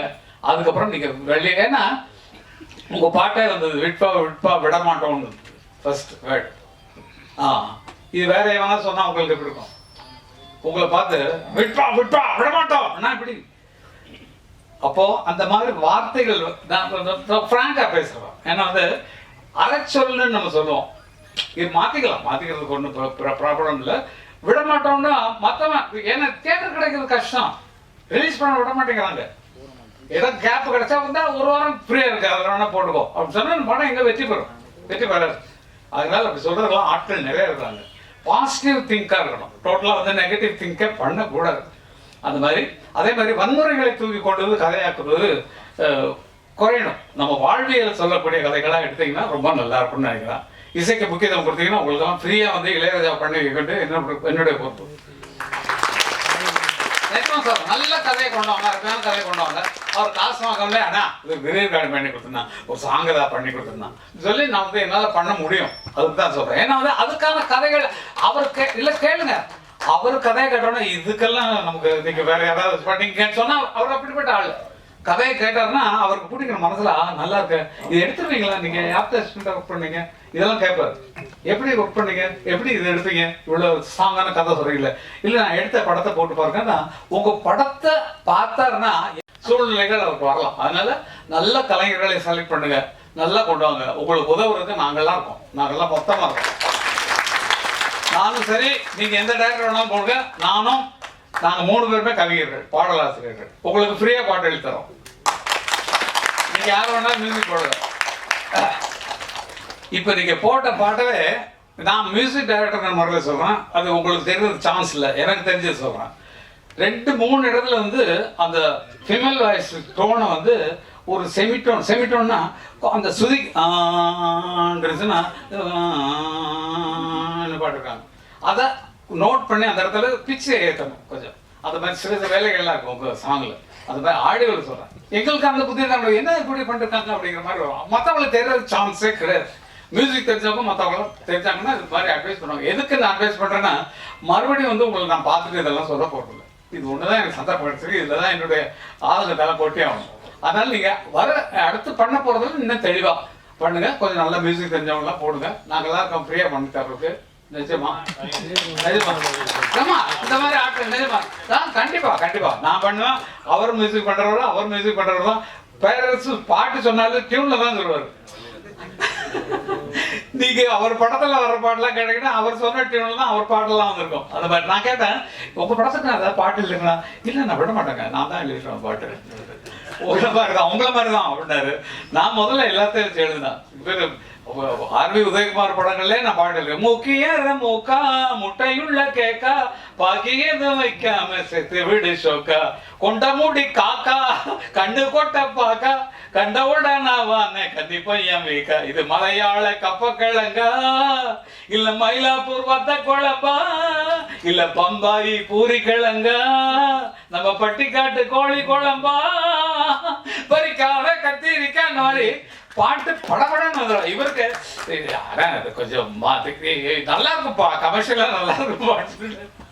அது மாதிரிலாம் பண்ணிய விஷயங்கள் உண்டு. நல்ல ஜெயிச்ச குழு நாங்கள் தான், மற்றவங்களை வழிவிட்டு உட்காந்துருக்கோம். இப்போ எழுதுனா ஃபுல் சாங்க நாங்கள் தான் எழுதிட்டு தெரியணும்.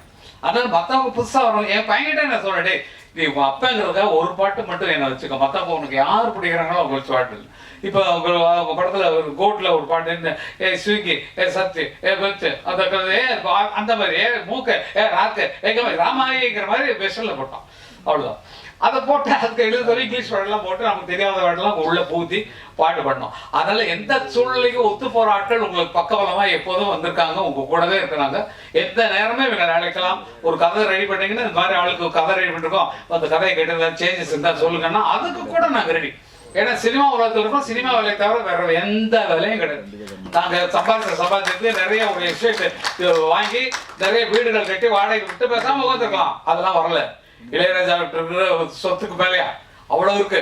அதனால அவரு வேற பக்கம் சிந்தனை கிடையாது. உட்கார்றதெல்லாம் மியூசிக் எழுதுதான், அவ்வளவுதான். வேற சதா சர்வகாலம் அதே சிந்தனையிலே உட்கார்ந்துக்கூடியவர் நான் பார்த்த வரைக்கும் நான் கொடுத்து வச்சேன் எங்க அண்ணா இளையராஜா தான். வேற யாரும் கிடையாது. மற்றவங்களுக்கு வேற வேற இருக்கு. என்னால விட்டீங்கன்னா இப்போ நைட்டு அவங்க கூட பார்ட்டிக்கு போயிட்டு அப்படியே போயிடுவோம். பார்ட்டினா நான் வந்து சாப்பிடல, அது உண்மையில ரெக்கார்ட் பண்ணிக்கிறேன். அவங்கள மாதிரி நான் சாப்பிடல. அவங்க சாப்பிட்டு சாப்பிடுறாங்க, நான் சாப்பிடுவேன், அவ்வளவுதான். இல்ல எல்லாருமே இவங்களை மட்டும் சொல்ல, சினிமால எல்லாம் அது ஒரு ரிலாக்ஸ். ஃப்ரெண்ட்ஸோட சேர்ந்தமா ஜாலியா இருந்தமா அது போட்ட உடனே மனசுல எல்லாம் கொட்டும். அதான் கொண்டு வெளியே நீங்களே ஆயிடுங்க. ரெண்டு மாச்சான் இன்னொன்னு சொல்றியா, எனக்கு ஒண்ணு சொல்றியா, இன்னும் ஒண்ணு கொடுத்துடலாமேடா, இன்னொன்னு இல்லடா நீ வந்து ஃபுல்லா இதுக்கு மேலாம் ஆட்சிக்கடா முகல் சும்மாடா நான் இருக்கிற கஷ்டத்துக்கு சொல்றாரு. சரி அதுக்கு ஆடாதடா நீ ஒரு ஆளுங்க சொல்லி ஆறுதல் சொல்ற மாதிரி ஆயிடுவோம் நம்ம. அது கூட ஒத்து பண்ணணும். நல்லவைகளை நினைவுகள், நல்லதே நடக்கும். நீங்க எடுத்துக்க முயற்சி ரொம்ப அருமையான முயற்சி. அந்த வெற்றி பெற எங்கள் அத்தனை பேர் சார், எங்க பின்னால் இருக்கக்கூடிய அத்தனை படைகளும் உங்களுக்கு உதவ தயாரா இருக்கணும் என்று சொல்லிக்கொண்டு உங்கள்ட்ட வந்து விடைபெறுகிறேன். நான் போக வேண்டியது 2 மணி நேரம் டிராவல். அவரு உதயகுமார் அவர்களும் பக்கத்துல தான். பக்கத்துல நாங்க மாவீரர் பக்கத்துல இருக்கோம். எங்க வீடு ஊர் வேண்டாம், ஊர் விட்டு ஊர் வந்து ஓடி போடுற மாதிரி ஓடி போயிட்டுறாங்க. இந்த சிட்டிக்குள்ள இருக்க வேண்டாட்டு அது ஒரு சந்தோஷம். அதனால நீங்களும் தனியா இருக்காதீங்க, குடும்பத்தோடு இருக்கு.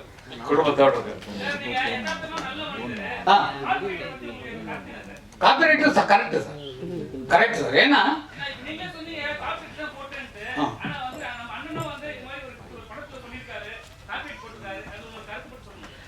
காப்பிரைட்ஸ்ங்கிறது வேர்ல்டு ரூல்ல தான் நாங்க ஃபாலோ பண்றதை தவிர இந்தியன் ரூல்ல கொண்டு வந்தாச்சு. அதை letter legal office, main office இருக்கு. உலகம் ஃபுல்லா என்ன ஒருன்னா மைக்கேல் ஜாக்சன் அவர் மியூசிக் பண்ணி அவர் பாட்டு எழுதி அவர் நடிக்கிறார் இல்லைங்களா, அவர் கொண்டு வந்த திட்டம் தான். கொண்டு வந்தது அது எல்லாருக்கும் அப்படி பரவிடுச்சு. காரணம் என்னன்னா நம்மளுடைய படைப்பு. இப்போ வந்து கதாசிரியருக்கு கதையில உரிமை உண்டு, எத்தனை லாங்குவேஜ் மாத்தினாலும் அவங்களுக்கு உரிமை உண்டு. பாட்டுக்கும் அவங்களுக்கு சம்பந்தம் இல்லை. ஏன்னா தனி கிரியேஷன், தனி உங்க பாட்டை படத்துக்கு ஒட்டாம ஒரு மியூசிக் டைரக்டர் போட்டு நீங்க வந்து அவங்கள்ட்ட பாட்டு வாங்குறீங்க. உங்க படத்துக்கே போட்ட ஸ்பெஷல் சாங், அதுக்கு பாட்டு எழுதுறது அவரு ஒருத்தர், அவருக்கு 2 பேருமா கிரியேட் பண்றவங்க. அதுக்கப்புறம் தான் அடுத்த கூலிக்காரங்களா வர்றது பிளேபேக் சிங்கர்ஸ் வருவாங்க. அவங்களுக்கு பணம் கொடுத்தோம், அவங்க வந்து பாடுறாங்க.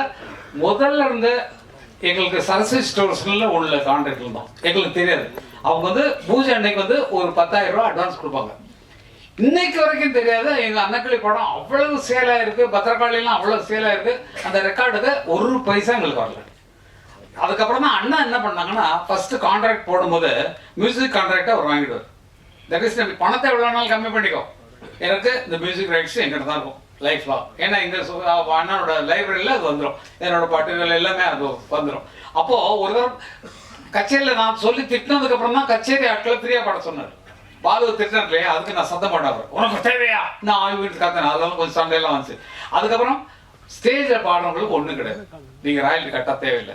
அதை எடுத்து யூஸ் நீங்க 7 கோடி ரூபாய் கொடுத்து ஒரு மியூசிக் டைரக்டர் போட்டு அவன் பாட்டு கைகள் விடாம எங்க பாட்டு விழுந்துட்டு இருக்கியா?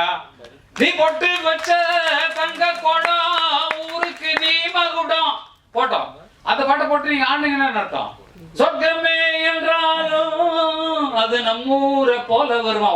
7 கோடி ரூபாய் கொடுத்தவன் பாட்டு கிட்டாவில எங்க பாட்டை போட்டவன கைதட்டல் வருது. ஜோடி மஞ்ச குருவி நாடு பாட்டு தான் சாஞ்சாடு நெஞ்ச தழுவின்னு மியூசிக் போட்டவன்ல உன் பாட்டு கிட்டாவில்லையா? எங்க பாட்டு போட்டவன ஆளுங்க கைதான் உச்சிட்டு அடிக்கலாம், டான்ஸ் ஆடுறான். அப்ப அதுக்கு கூலி எங்களுக்கு வரணும்ல.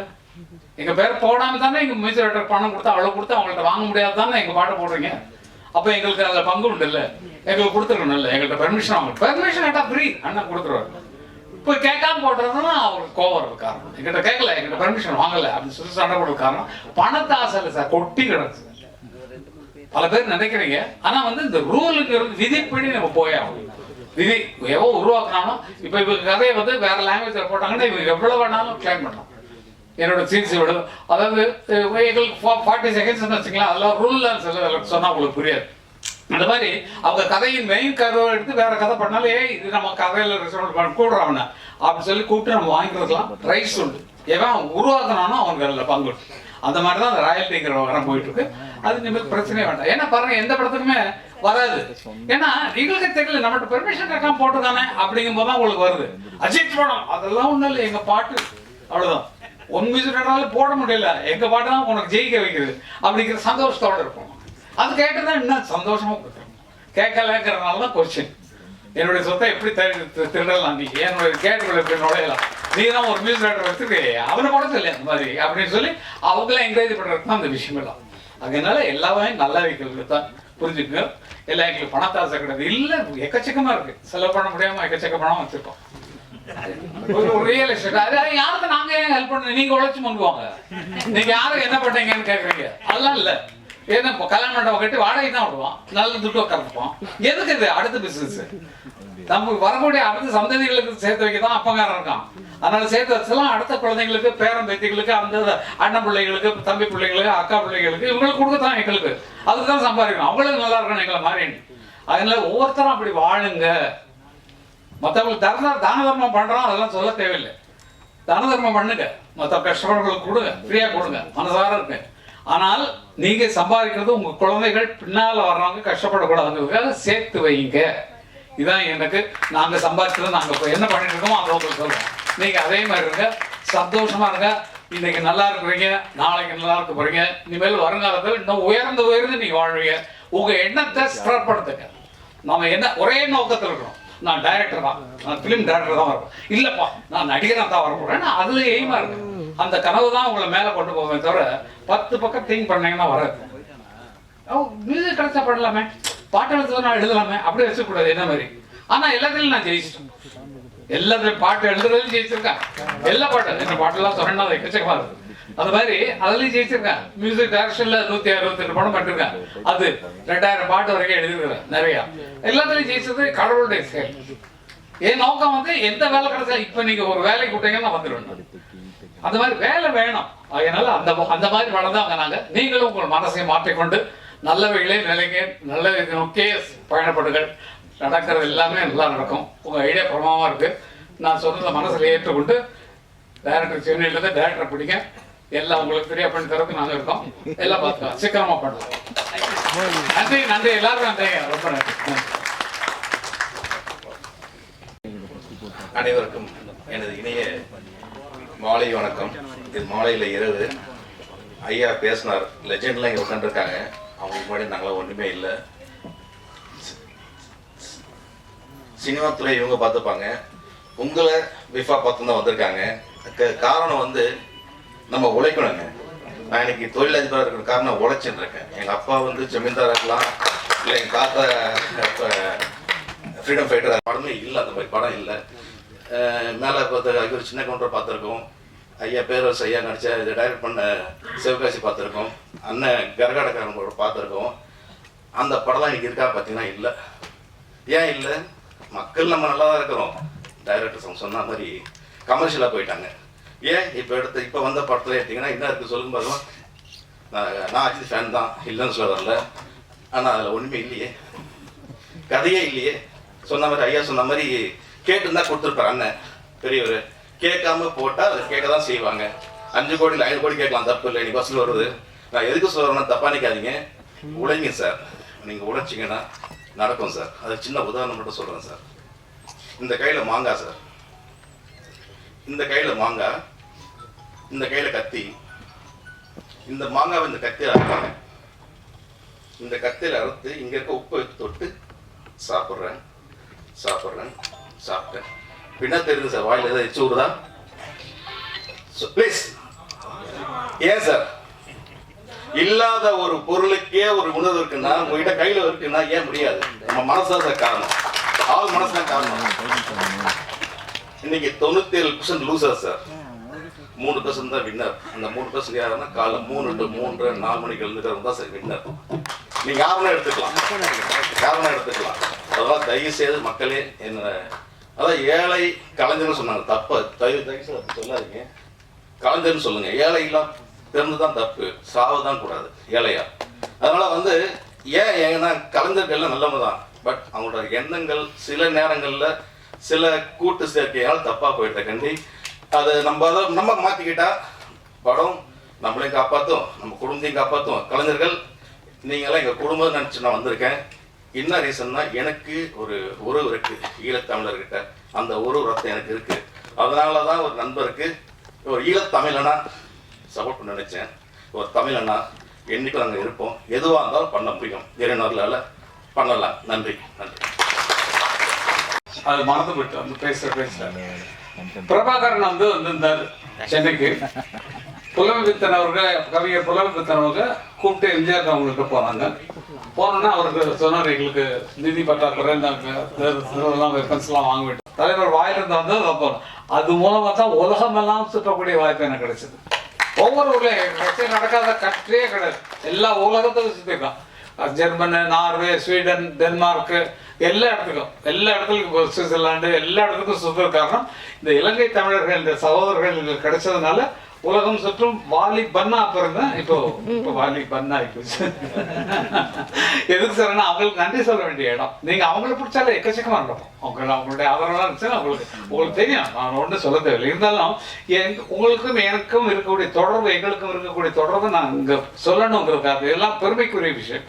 அவங்களுக்காக நம்ம ஹெல்ப் பண்ணிருக்கோம் அப்படிங்கிறத நான் ரொம்ப சந்தோஷமான விஷயம். அவங்க ஒற்றுமையா இருக்காங்க, அழகா இருக்காங்க, உச்சத்தில் இருக்கிறாங்க, அதாவது செல்வத்தின் உச்சத்தில் இருக்காங்க. அவங்களாம் நிறைய ஹெல்ப் பண்ணுவாங்க. நீங்க எல்லாத்தையும் இது அமைப்பை உருவாக்கி நிறைய பண்ணீங்கன்னா புதுசா படம் இருக்கிறவங்களுக்கு ஃபைனான்ஸ் அங்கிருந்தே வந்துடும். ஒரு முக்கியமான விஷயத்த மறந்துடுவேன், அதுக்காக சொல்றேன். பேரரசு சார், இயக்குனர் சார், எங்களுடைய பாரதி ராஜஸுடைய மகன் மனோஜ் அவர்களுடைய, என்னுடைய நண்பர் மனோஜ், என்னுடைய எல்லாமே பாரதி ராஜா சார். நீங்க போய் கேட்கலாம் பாரதி ராஜா சார்கிட்ட.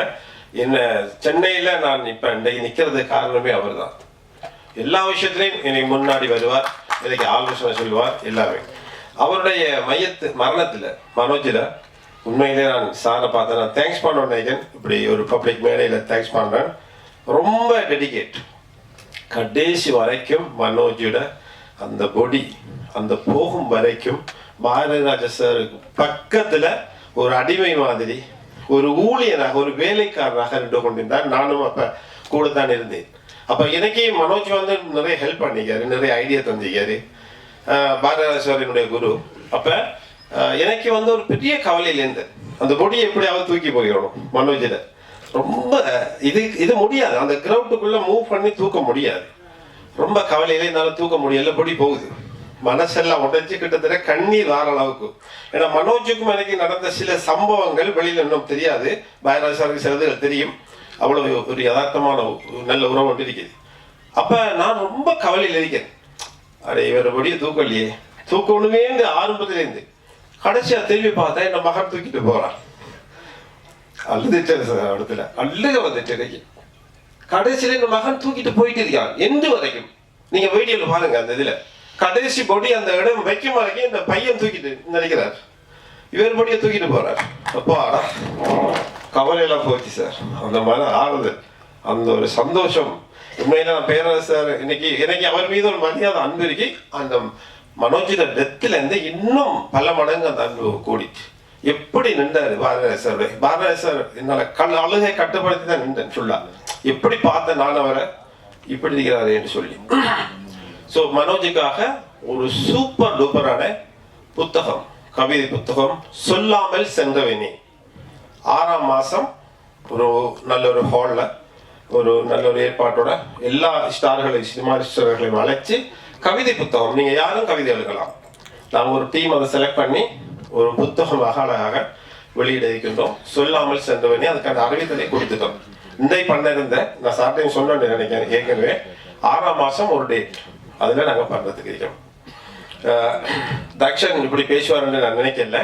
அடுத்தது என்னுடைய அடுத்த படத்தினுடைய புதிய படத்தினுடைய எக்ஸ்பெரிமெண்ட்டினுடைய வில்லன் நண்பர் ரவிமாரி அவர்களை அன்போடு அழைக்கின்றோம். இந்த மாலை இந்த இரவு நேரத்தில் இந்த விட்பாவின் அமர்க்கலமான சினிமா தொடக்க விழாவிற்கு வருகை புரிந்திருக்கின்ற உங்கள் அத்தனை பேரையும், குறிப்பாக பத்திரிகை சகோதரர்கள், ஊடக நண்பர்கள், வலைத்தள இணையதள நண்பர்கள் அத்தனை பேருக்கும் என்னுடைய மனமார்ந்த வணக்கத்தை தெரிவித்துக் கொள்கின்றேன்.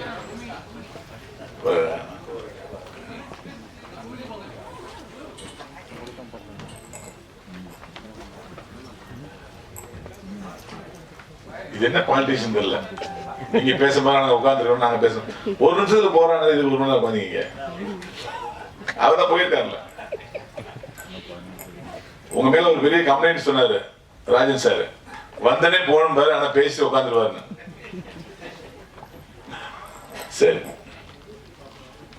இந்த நண்பர் வந்து எனக்கு உண்மையிலேயே பரிச்சயம் இல்லை. நான் இங்க பல மேடைகள்ல நடிக்காத படங்கள் எல்லாம் வந்து இந்த படத்துக்கு எனக்கு சம்பந்தமே இல்லை அப்படின்னு சொல்லிட்டு பேசுவேன். உண்மையிலே இந்த படத்துக்கு எனக்கு சம்பந்தம் இருக்காது. ஒரே ஒரு விஷயம், நடிகர் யாருமே ஆடியோ ஃபங்க்ஷன் வர்றதில்லை. சம்பளம் வாங்குறாங்க, நடிக்கிறாங்க, போயிடுறாங்க. எந்த ஆடியோ ஃபங்க்ஷன் வரமாட்டாங்க, ப்ரொமோஷன் வரமாட்டாங்கன்னு சொல்லும் போது நான் ஒரு ஆள் தான் நடிக்காத படத்துக்கு போயிட்டு இருப்பேன். நடிக்கிற படத்துக்கு கன்ஃபார்மா போயிடுவேன், நடிக்காத படத்துக்கு டைம் இருந்தா கண்டிப்பா போயிடுவேன். அதுவும் இன்னைக்கு நான் வந்து பொய்யே சொல்ல முடியாது. ஏன்னா இன்னைக்கு வந்து இயேசுவின் உயிர்ப்பு பெருவிழா, ஈஸ்டர் பெருவிழா.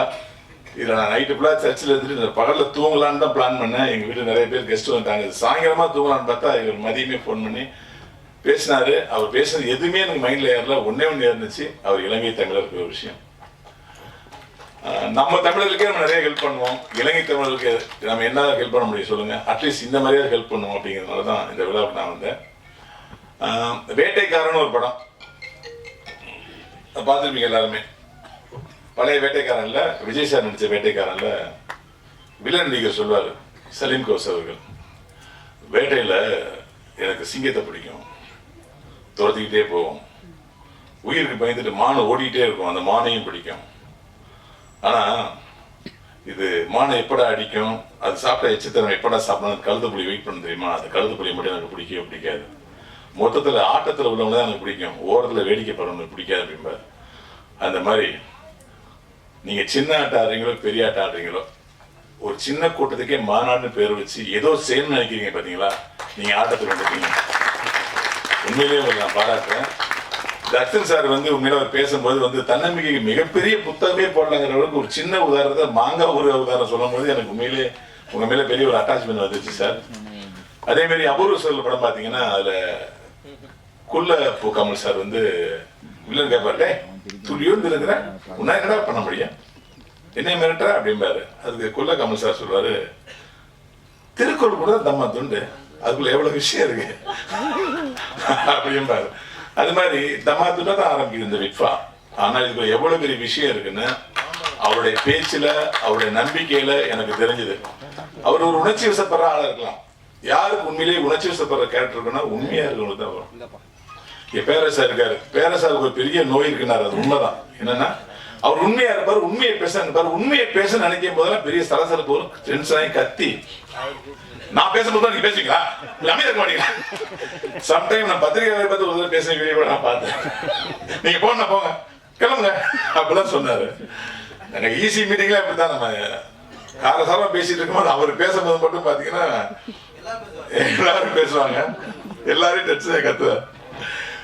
அது உங்களுக்கு பிடிச்சதால பண்றாங்க சார். சார் எதையும் மன்னிச்சிருவாங்க பண்றாங்க.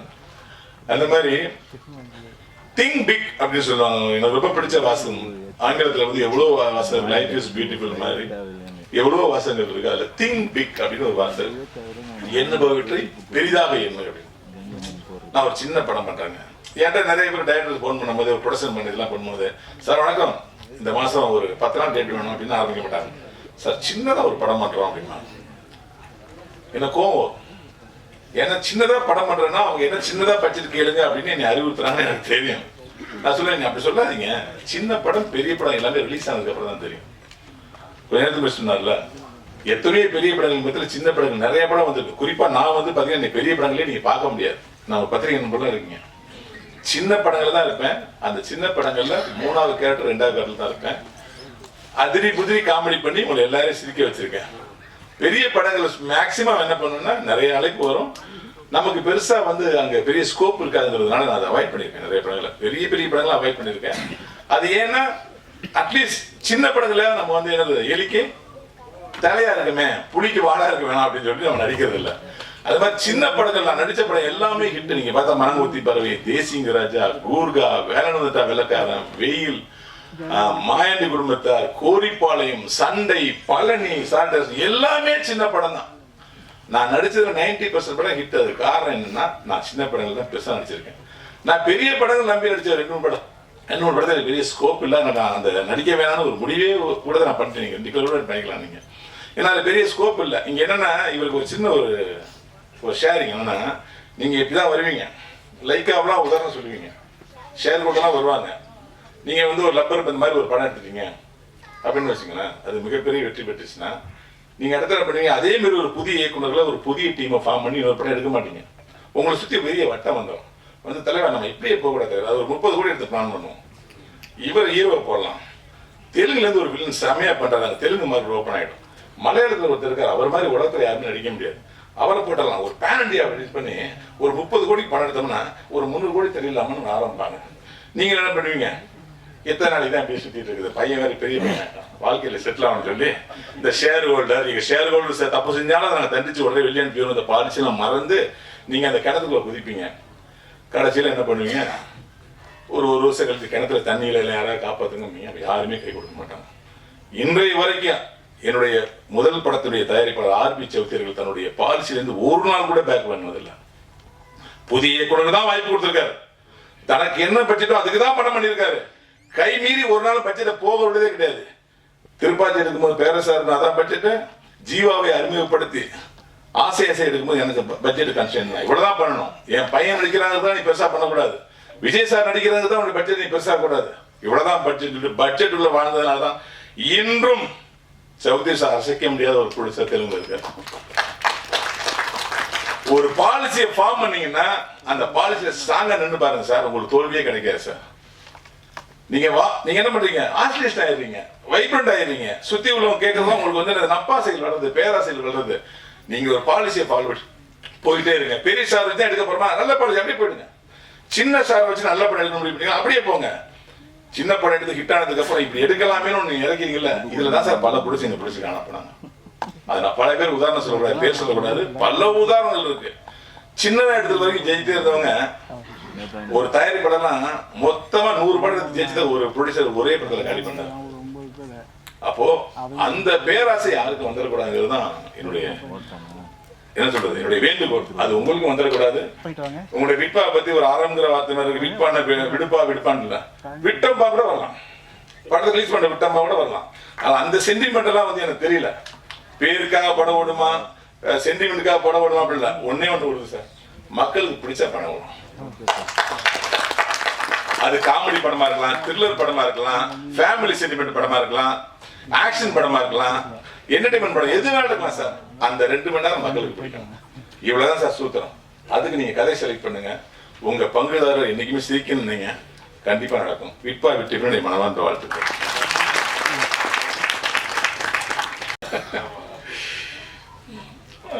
சும்மா 2 வரியில முடிச்சிடுறேன். அவர் ரசீம் வந்து எனக்கு எப்படி பழக்கம் அப்படின்னா, ஃபேஸ்புக்கில் வந்து அவரோட பதிவுகளை பார்த்து அவர்கிட்ட ஏதோ ஒரு வித்தியாசம், ஏதோ ஒரு முயற்சி தெரியுது அப்படின்னு சொல்லி நானாக ஃபோன் பண்ணி பேசி அவரோட நட்பை ஏற்படுத்திக்கிட்டேன். அப்படி தான் எனக்கு பழக்கமானார். ஆனால் இந்த வளர்ச்சி இருக்குல்ல, இது இது ஒரு எனக்கு தெரிஞ்சு ஒரு 3 மாதத்துக்குள்ளே தான் இந்த வளர்ச்சி. 3 மாதத்துக்கு முன்னாடி இப்படி பண்ண போகிறேன் அப்படின்னு சொல்லி இந்த ஐடியாவெலாம் என்கிட்ட சொல்லிட்டு இருந்தார். நம்ம பல பேரை சந்திக்கிறோம், பல பேர் பல ஐடியாக்களை சொல்லுவாங்க. அதெல்லாம் நடக்குமா நடக்காதான்னு தெரியாது. அப்படியும் நானும் இதை வந்து ஒரு ரொம்ப கேஷுவலாக தான் எடுத்துக்கிட்டேன். ஏதோ சொல்கிறாரு என்னென்னா, இங்கே பிறந்து இங்கே வளர்ந்து இங்கே சினிமா துறையில் இருக்கிறவங்களால சாதிக்க முடியாத ஒரு விஷயத்த இலங்கையிலேருந்து இங்கே வந்து எப்படி இவரால் பண்ண முடியும் அப்படின்னு சொல்லிட்டு நான் அலட்சியமாக விட்டுட்டேன். ஆனால் 3 மாதம் கழித்து பார்த்தா அவர் சொன்னதை வந்து செயல்படுத்தி காட்டிட்டாரு.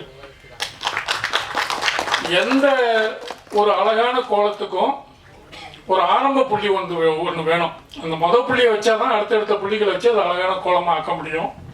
அந்த முதல் புள்ளியை வந்து ரொம்ப அற்புதமாக வச்சுட்டாரு. இனி வர்ற அவருடைய காலங்கள், அவருடைய சாதனைகள் எல்லாமே வந்து ரொம்ப பெருசாக இருக்கும். இன்னொன்று அவர் சொன்னார், இந்த விட்வாவோட படங்கள் எல்லாத்தையுமே வந்து நான் டைரக்ட் பண்ண போகிறதில்ல அப்படின்னு. அதுக்கு உதாரணமே எனக்கே ஒரு விஷயம் சொல்லலாம். நான் அவரை ஃபஸ்ட்டு மீட் பண்ணப்போ ஏதாவது ஒரு நல்ல ப்ரொடியூசர் இருந்தால் சொல்லுங்கள் அப்படின்னு சொல்லி கேட்டேன். அப்போ அவர் சொன்னார், ஒரு ப்ரொடியூசர் இருக்காரு அப்படின்னு சொல்லிட்டு அந்த ப்ரொடியூசரை வந்து அவர் யூஸ் பண்ணிக்கணும்னு நினைக்கல, எனக்கு அறிமுகப்படுத்தினார், இவரை வச்சு படம் பண்ணுங்க அப்படின்னு. அங்கே தான் எனக்கு என்னன்னா, ஏன்னா ஒரு டைரக்டர் ஒரு ப்ரொடியூசர் கிடைச்சா விடுவாங்களா சொல்லுங்க. ஆனால் அவர் வந்து விட்டு கொடுத்தாரு, நீங்கள் பண்ணுங்க, எனக்கு வந்து இப்போ மாம்பழ திருடி ரிலீஸ் ஆகணும், அதுக்கப்புறம் தான் நான் அடுத்த படம் பண்ணுவேன், அதனால இந்த ப்ரொடியூசர் வச்சு நீங்கள் பண்ணுங்கன்னு சொல்லி கரூருக்கு வந்து என்னை கூட்டு போய் அந்த ப்ரொடியூசர்கிட்ட கதை சொல்ல வச்சார். ஸோ அந்த ஒரு நல்ல மனசு இருக்குது. அந்த நல்ல மனசும் உழைப்பு விடாமுயற்சி இது எல்லாமே இருக்குது. முக்கியமாக நம்பிக்கை. நம்பிக்கை வந்து 100% அவர் வந்து ஒரு நம்பிக்கையோட ஒரு விஷயத்தை வந்து நம்புவார், செயல்படுத்துவார். அந்த நம்பிக்கை வந்து அவர்கிட்ட இருக்குது. அந்த நம்பிக்கை வந்து அவருக்கு ஒரு பெரிய வெற்றியை கொடுக்கணும் நான் நம்புகிறேன். வாழ்த்துக்கள்.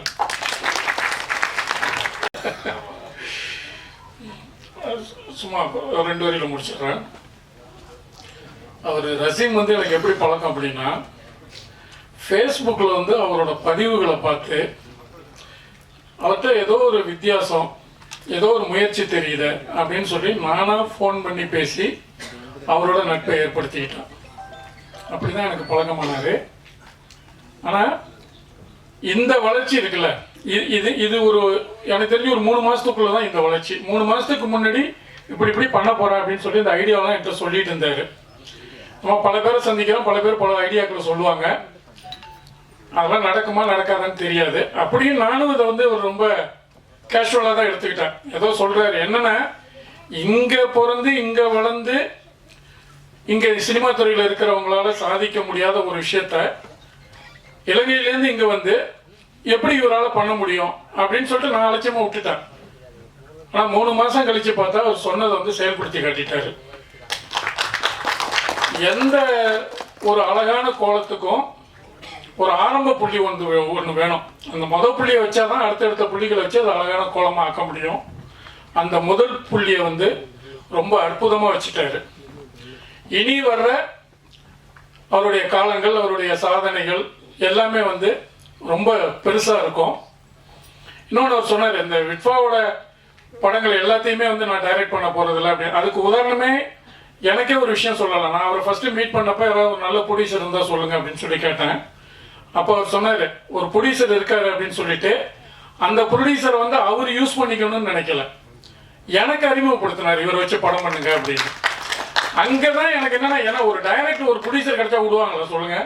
ஆனால் அவர் வந்து விட்டு கொடுத்தாரு, நீங்கள் பண்ணுங்க, எனக்கு வந்து இப்போ மாம்பழ திருடி ரிலீஸ் ஆகணும், அதுக்கப்புறம் தான் நான் அடுத்த படம் பண்ணுவேன், அதனால இந்த ப்ரொடியூசர் வச்சு நீங்கள் பண்ணுங்கன்னு சொல்லி கரூருக்கு வந்து என்னை கூட்டு போய் அந்த ப்ரொடியூசர்கிட்ட கதை சொல்ல வச்சார். ஸோ அந்த ஒரு நல்ல மனசு இருக்குது. அந்த நல்ல மனசும் உழைப்பு விடாமுயற்சி இது எல்லாமே இருக்குது. முக்கியமாக நம்பிக்கை. நம்பிக்கை வந்து 100% அவர் வந்து ஒரு நம்பிக்கையோட ஒரு விஷயத்தை வந்து நம்புவார், செயல்படுத்துவார். அந்த நம்பிக்கை வந்து அவர்கிட்ட இருக்குது. அந்த நம்பிக்கை வந்து அவருக்கு ஒரு பெரிய வெற்றியை கொடுக்கணும் நான் நம்புகிறேன். வாழ்த்துக்கள். ஜீவா டாக்டர்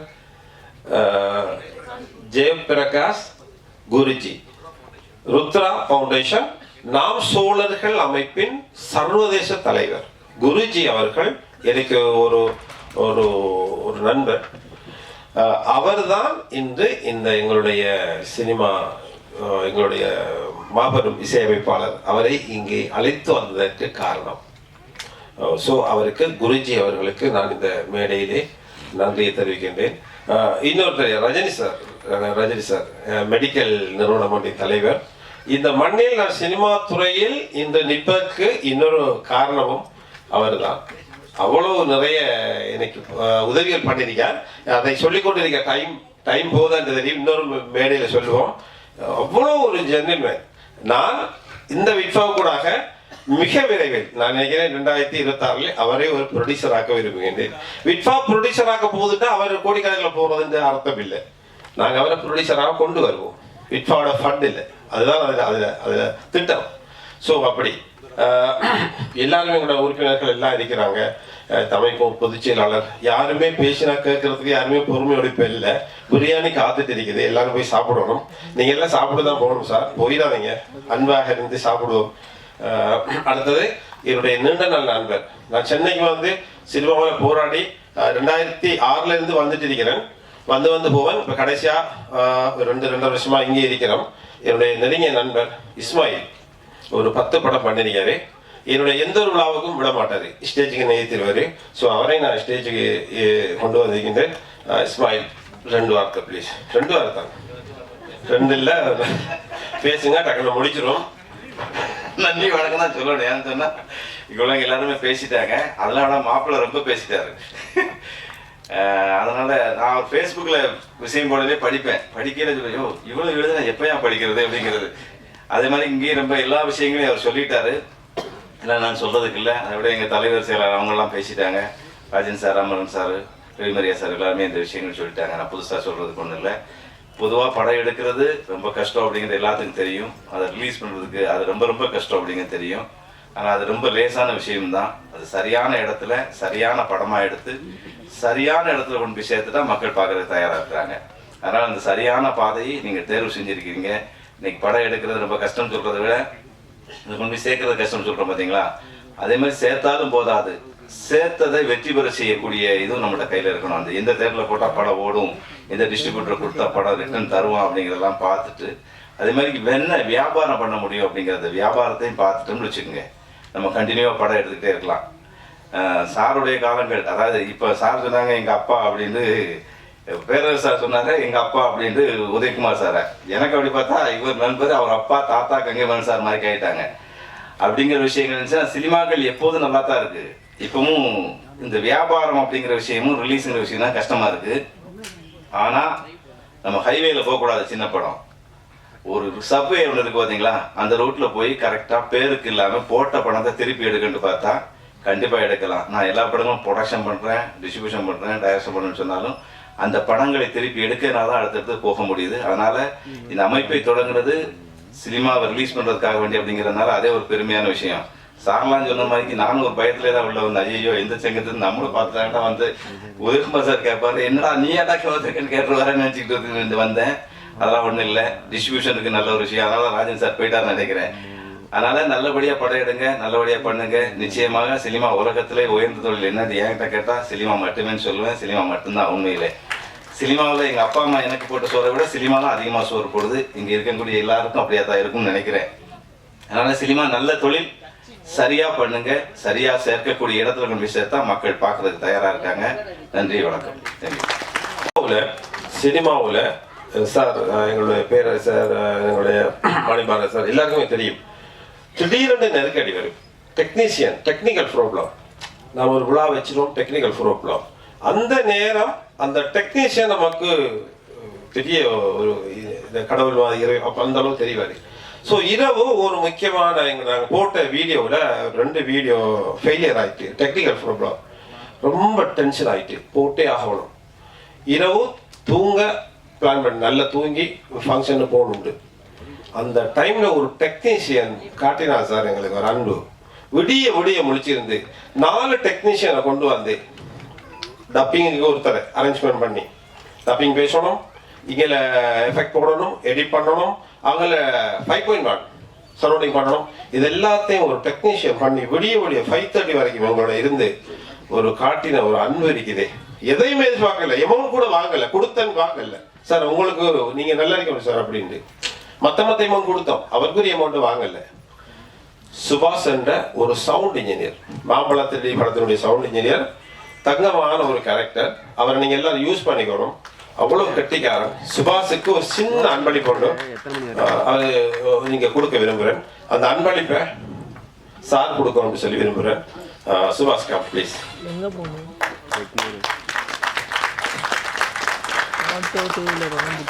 அவர் போடும்போது அது ஞாபகம் வரணும். ஒரு ஷர்ட்